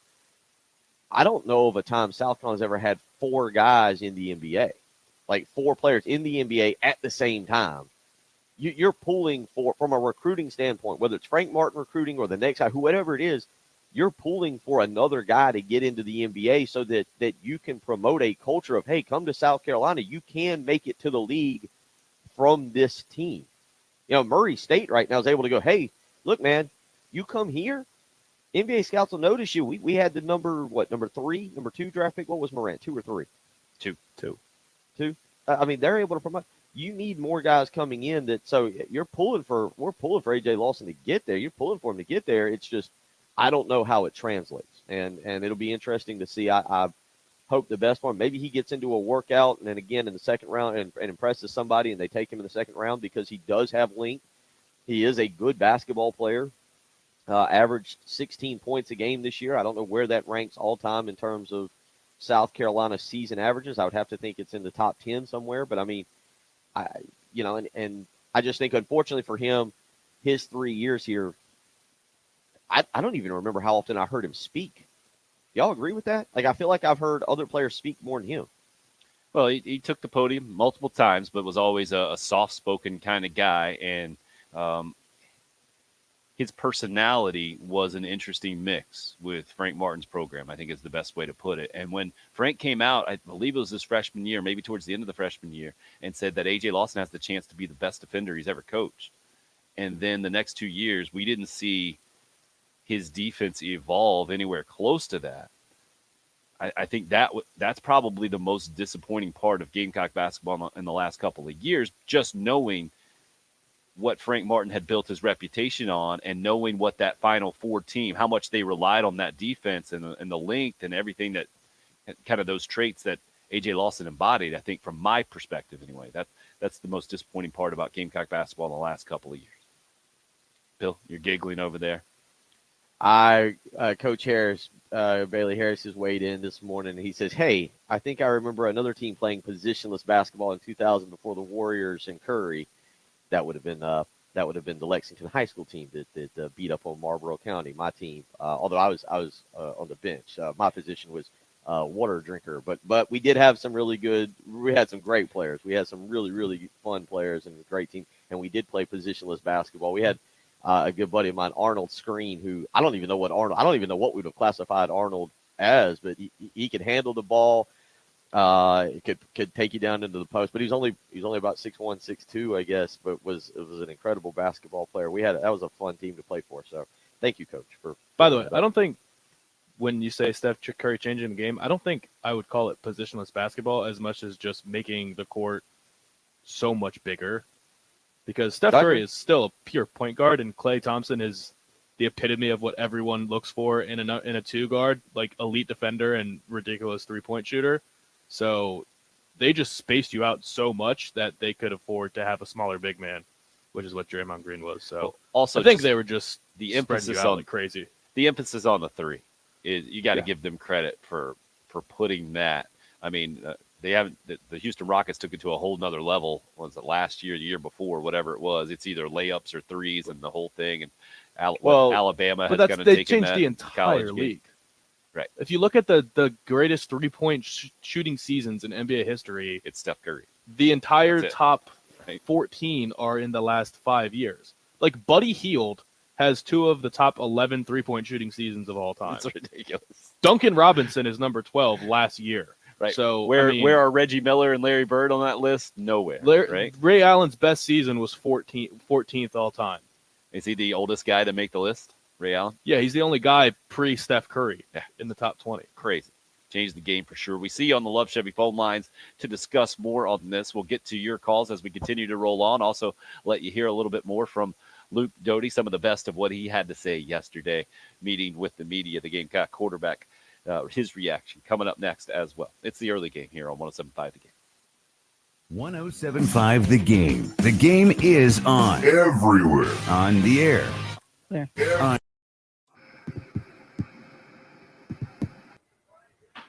Summer is around the corner. If you've grown up in the Midlands, actually, if you've just grown up in this state, you are aware of what the temperature will be like. And that means you better make sure your heating and air unit, especially your air conditioner, is working great.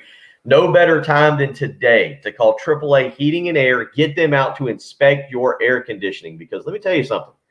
I'm the proud owner of 2 kids. I have 2 kids. If our home is hot this summer, they will not be happy with their father. The dog, the cat, all the animals, they'll be pretty upset with you. The significant other also probably not going to be happy with you. Don't run the risk. Go ahead and get in touch with Roy and Dana at AAA Heating and Air, our family-run business that will come out and treat you like you're one of the family members. 803-677-1500. Now you're asking, man, they find something wrong with my heating and air unit. Really could be an issue. Things are a little tight. Money's a little tight. Not sure I can afford that. AAA Heating and Air is here to help you. Listen to this. They will pay you $1,500 savings to take away your old unit, then give you 0% financing and no money down on a brand new unit. That is treating you like family. That's why when it comes to my heating and air unit, I trust AAA Heating and Air. They're going to treat me like family. More importantly, they'll treat you like family. Take care of you. Make sure everything's working fine. And if you've got an issue, they're going to work with you. 803-677-1500. Don't wait until it's 98 degrees with incredible humidity. Everybody's staring at you because you failed to get your heating and air unit checked. Do it today. 803-677-1500. Call AAA Heating Air. Tell them Bill Gunner sent you. I'm going to run to the bathroom real quick. We all will, you guys here. Oh.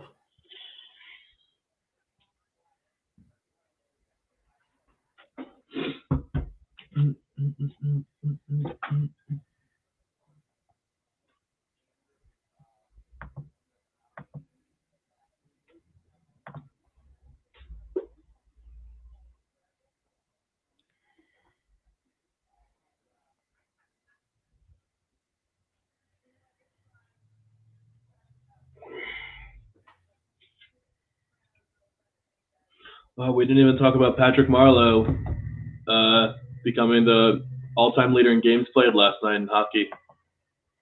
Past Gordie Howe.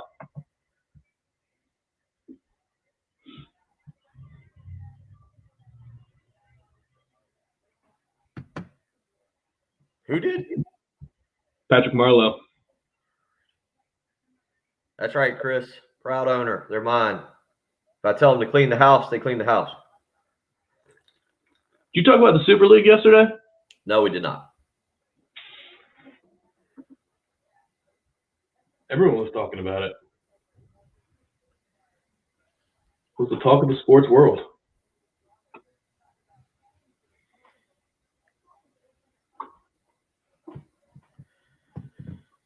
No, I can't.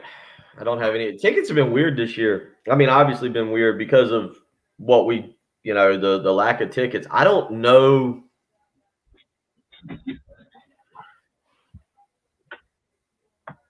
Patrick, you able to delete that one? No. Okay. I'll get Tim back in here in a minute. Let him handle that one.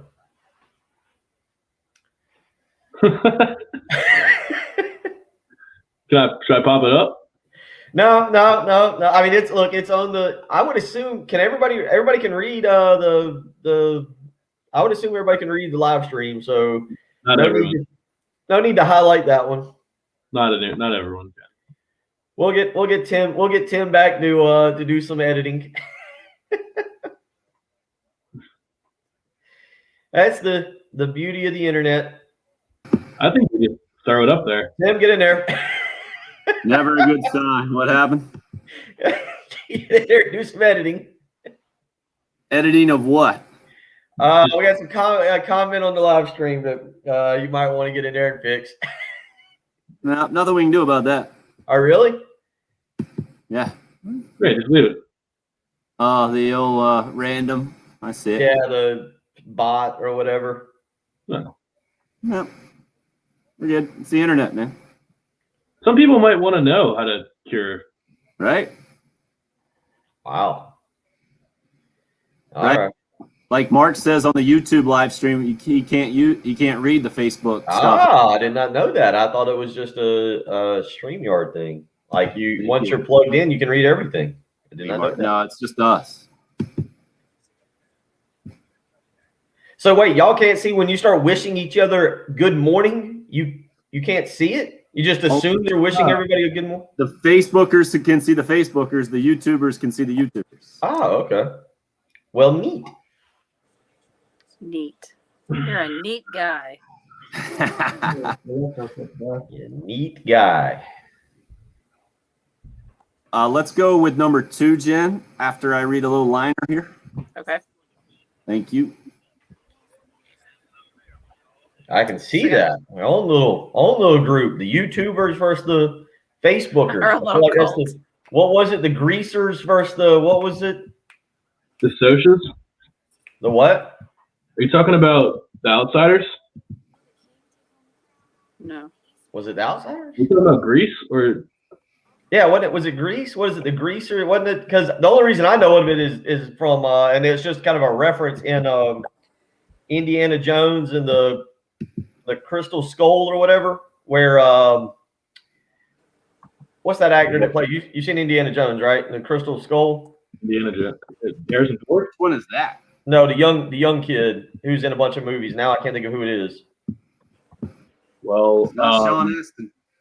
Who? That's the Goonies. When you said the Grease, Shia LaBeouf one. Shia LaBeouf, yeah. The new one. The gang of Grease are the T-Birds is the gang of Grease. The I think Grease you are talking about the outsiders. Yeah, I know. I think you're right. Oh, I know. No, I bet you Oh, do. he knows. Oh yeah. So I didn't get into that, but I watched that the robbery of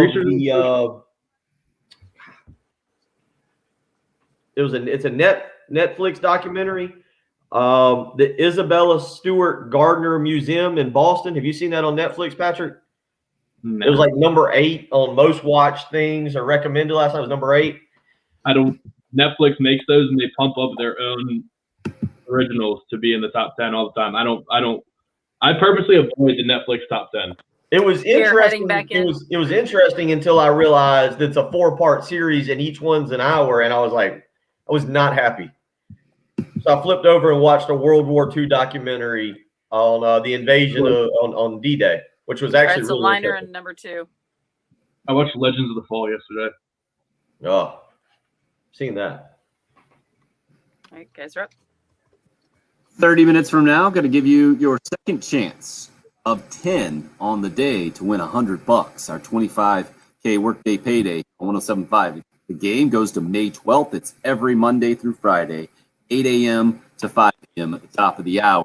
Every winner entered into the drawing for the grand prize jackpot of $25,000. Just listen for that keyword and text it into the same number, 95819. 95819 is the number. The keyword changes.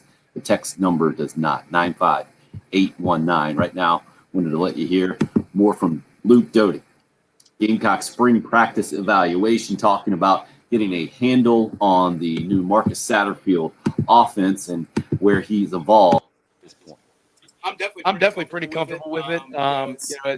It's crazy how much a year will make. The difference a year will make as far as your understanding of concepts, your understanding of where the defense is going and how they're playing. I definitely think I've obviously got a lot more to learn. But I definitely feel like I'm in a good spot.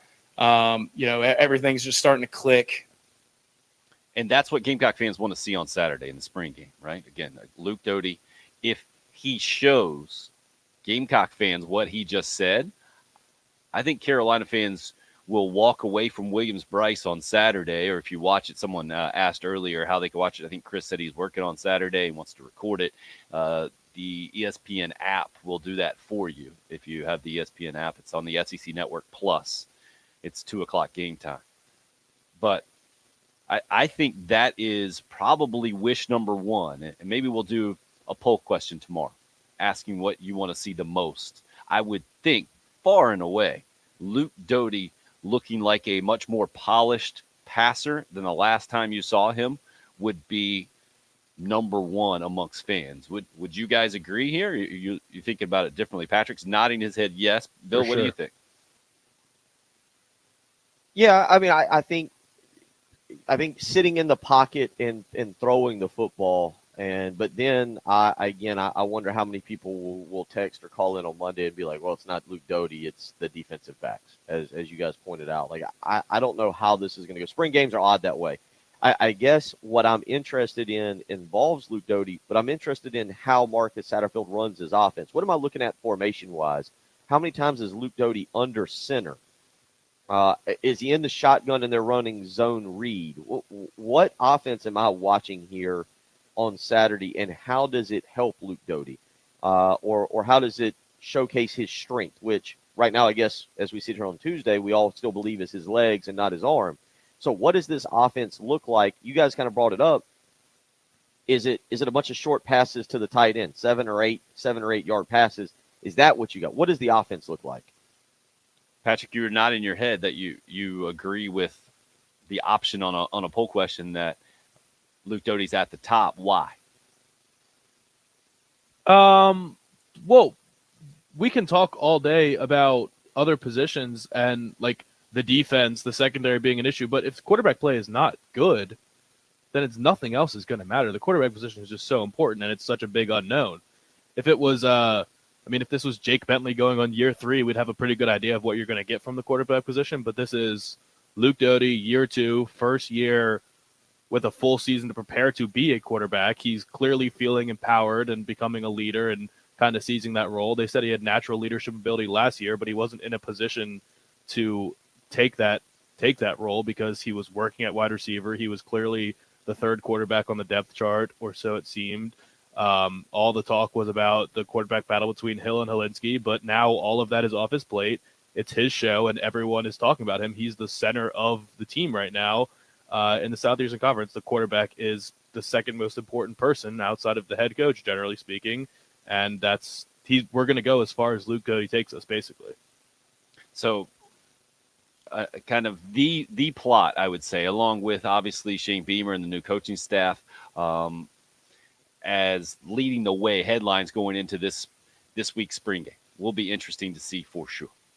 Wanted to get out to the Love Chevy phone lines at 803-404-6100. KC's been waiting very patiently to get in on the program. Hey, KC. Hey, how y'all guys doing this morning? Doing good. You? I'm doing okay. I know last year during football season, I called in a couple times, and I could tell y'all guys was kind of iffy about Luke Doty. Didn't know what he possesses, but and when dang, I done forgot the last coach name. That's just how you got to forget stuff. Will What was the Muschamp? last coach name that went to Georgia?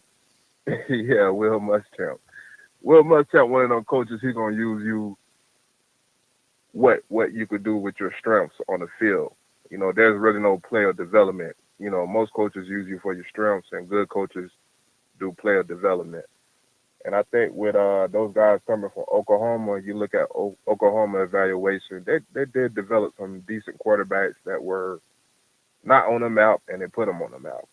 So I think Luke Doty is going to be all right. He's more comfortable. And, you know, I believe in the guy when he signed with the Gamecocks last year because he's homegrown. You know, he wants to do it for your state. But I'm going to jump back on y'all last conversation when y'all was talking about A.J. Lawson. If you look at A.J. Lawson's stats when the Gamecocks played teams that were ranked, I think the most points he put up was 22 against Florida. But if you average out his points against the good teams, it may be 9 to 10 points. But he averaged 1.5 steals.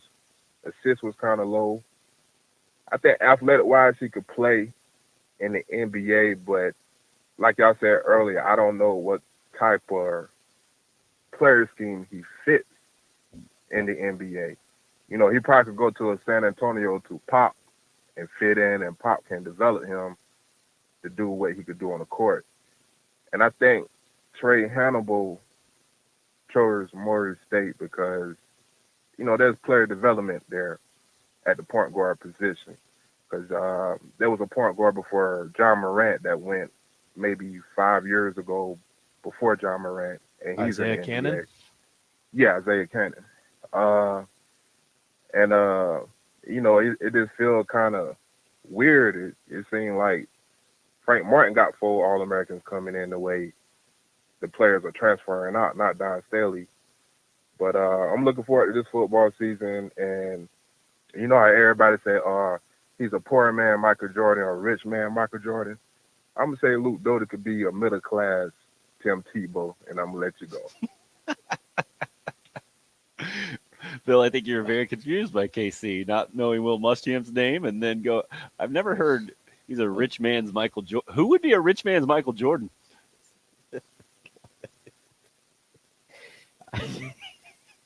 I would take a middle class Tim Tebow though.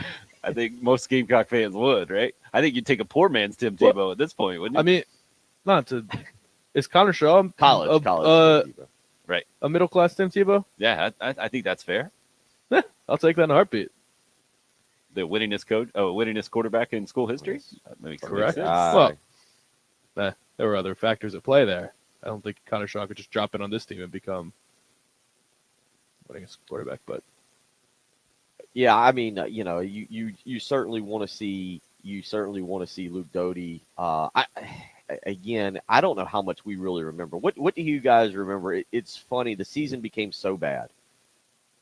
The end of the season was so bad. Bill, you've erased it from your memory. You are that guy. I really have. Like, if you're like, remember that play? I'm like, no, I don't remember that play at all. Like, you're that guy that remembers Gamecock football, I think, more than most in specific plays and years. I mean, we're talking about the last couple of decades, and this the last 5 games maybe. Once the LSU game hit, the last 3. The last 3. After I sat through 3 quarters of the Texas A&M game, everything else is just a big blur. But, you know, and I don't know. Look, the young man, Luke Doty, let's not act like he was a big-time recruit. He's got to live up to that. And he was a big-time recruit for a reason. And he did some really good things for Myrtle Beach. So I kind of have high expectations for him. I don't expect a guy out there on Saturday afternoon to be running around, not know how to throw the football. I'm interested, again, to see what kind of offense he's in. What does this offense look like, and how are you catering it, or how are you setting it up? I don't think we're going to see a lot of Kevin Harris on Saturday. We shouldn't. You don't want to run the risk of that injury. Marshawn Lloyd will not play on Saturday. He's still rehabbing. So you'll see Rashad Amos and Zaquandre White a lot on Saturday. Again, we've heard about depth issues with the secondary, so the defense is going to be a little thin. But what are you doing offensively to showcase or to highlight what your strength is at the quarterback position and merge it with the running game? Well, it certainly helps him that he's going into a brand new offense as the starter. And because we heard, Helinski was a pocket passer who theoretically would have been a Bobo style quarterback. And he just kept talking about how the footwork, he just couldn't get the footwork down. And it was super specific, and you had to be perfect in everything that you do, or else the offense isn't going to function at all, and that's why he was struggling. Doty's not going to have that issue this year. They're going to work with him, and if he doesn't do one thing well, they'll try and incorporate other things that he can exceed with. So it's just so much easier than it was for the guys last year, or it will be. That's a really interesting point in the difference, Bill, of the original offensive coordinator that was going to be Mike Bobo for Shane Beamer and now Marcus Satterfield, don't you think? We probably shouldn't overstate it and say, well, Marcus Satterfield will just mold whatever he gets in there and then that will be the offense. But that is the advantage of having a guy in with Marcus Satterfield's background, I think. That you come in with more of an open mind than you do when you're Mike Bobo and you've had a bunch of success in the SEC and you have your system and you actually had a transfer guy who had run that system for a few years also come in.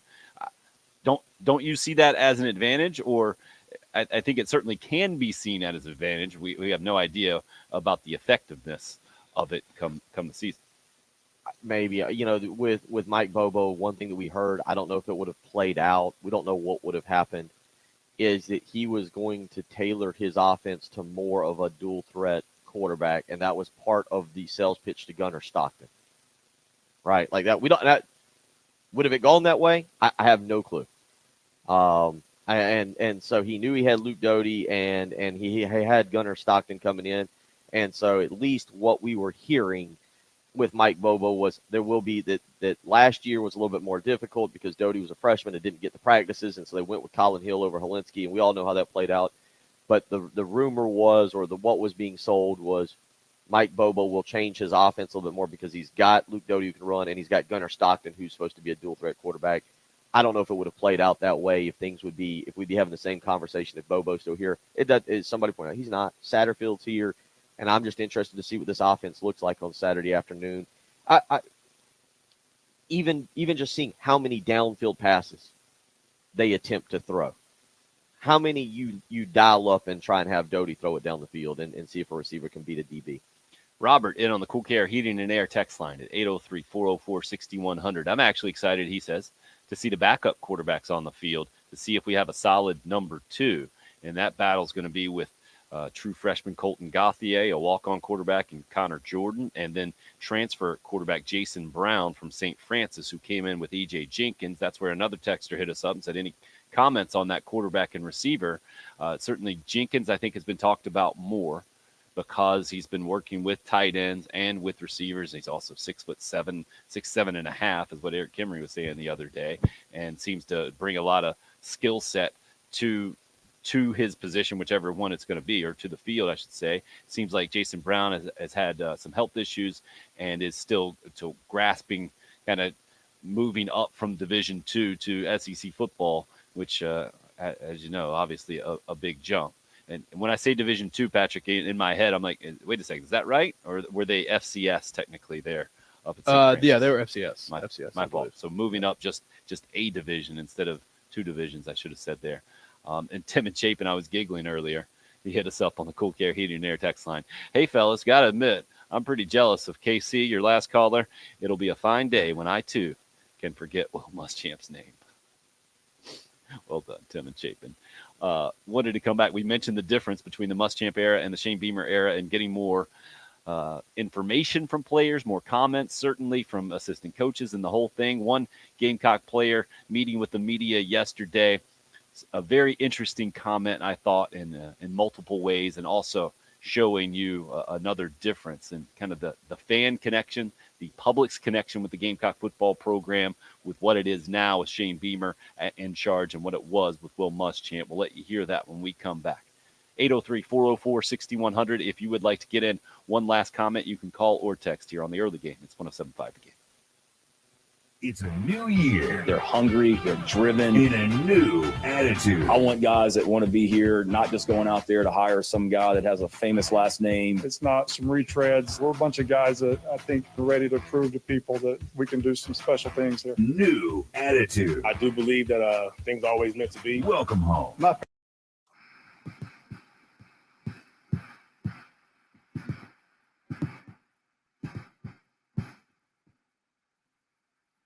It's a much more simple dream right now where I'm at in my life. My dream to not have to worry about my 1-year-old falling down every single second of the day and not chasing him around the house all the time. That's where I am. I'm thinking it'll probably be a couple of years till I get to this point. I had forgotten how it is with the older boys in my family and how much of a process it is. I'm right back in the middle of it. Fortunately, though, have some help, specifically around my house when it comes to getting it in its best shape, because the 1-year-old's always picking stuff up off the floors right now and trying to eat it. We've had help cleaning our house with Zero Res, professional carpet and air duct cleaning.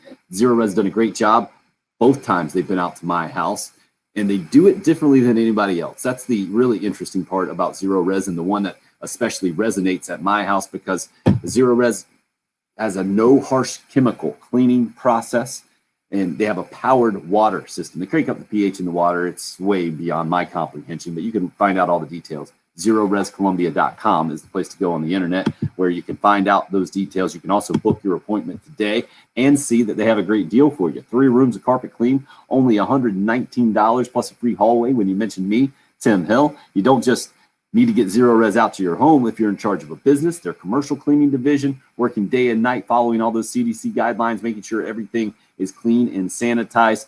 So get Zero Res to your home and your business if you're in charge of both of those things. If your home is your business, well, then you've taken care of it in one shot. 803-262-4020 is the number. Zero Res is the name, and you can spell it backwards or forwards. It's the right way to clean.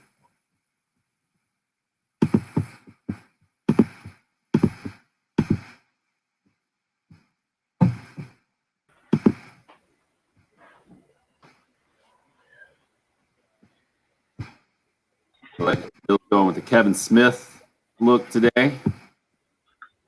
It's been a hat on, hat backwards, hat forwards day. We'll get you the hockey sweater. Huh? Need to get you the hockey sweater if you're really going to be Kevin Smith there. Yeah. You know who Kevin Smith is, Phil? Yeah, he's Silent Bob, right? Jay and Silent Bob. Yeah. Yeah. I never watched that movie, but yes. But Kevin Smith's he's more known for his producing, isn't it? Mm-hmm. Correct. He directed a bunch of movies, yep. Yeah, directed, I'm sorry, yeah. Daggone. He's 50. I didn't know he was 50. Yeah, he barely made it. He had a massive heart attack recently not too recently, I guess maybe 5 years ago that he survived. I didn't know I didn't realize he was director of The Big Bang Theory. Did you listen to his Rogan, Tim? Do you remember hearing all that on there?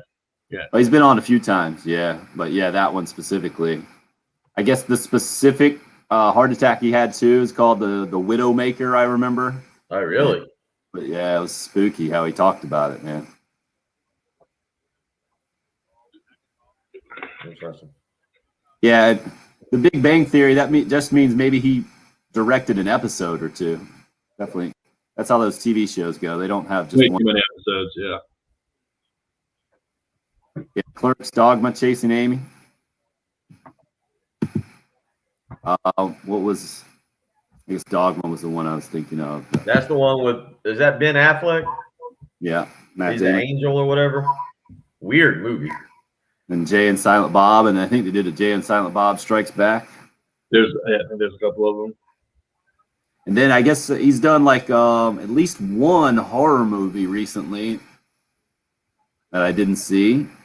And then I think he was doing a Bigfoot movie, or I might be making that up. But,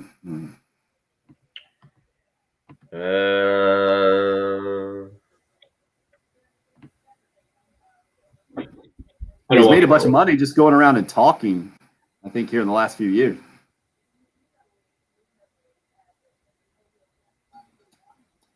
I don't know why I forgot Matt Damon was in Dogma too, but I should have known that. He was saying that they would go screen their Jay and Silent Bob movie and then like do a Q&A, do Q&As and stuff because it's such a cult following that the people there that watch the movie are very invested. He did a Q&A session April 2nd, 2005. The sold out event lasted over 7 hours. Took place from 8 p.m. through 3 a.m. Wow. No, he helped edit that thing. Interesting. Huh.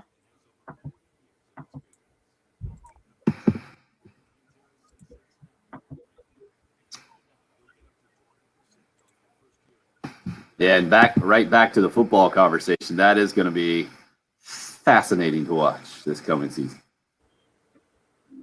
Bo Nix and Mike Bobo.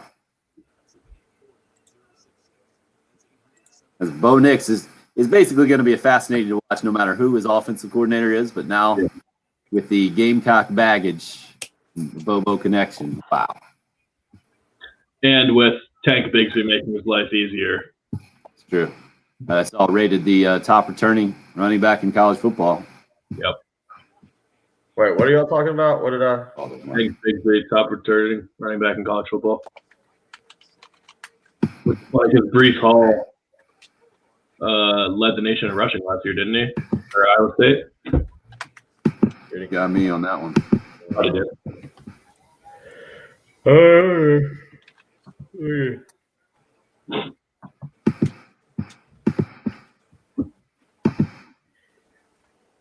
Then I got a liner, and then want to do that one that you're talking about from Trey Atkins. Yeah. Sorry, it was right at the same time the others were. Just forgot to tell you. No problem. It was going to be the kind of the bonus one anyway. I'm glad we're getting it in.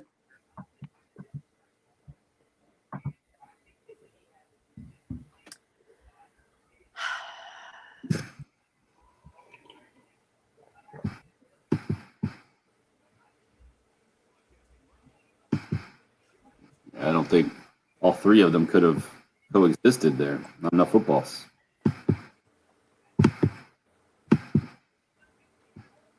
Alabama does it. What's that? But Alabama's done it. It's true. A little different program. Yeah, Bigsby. Europe.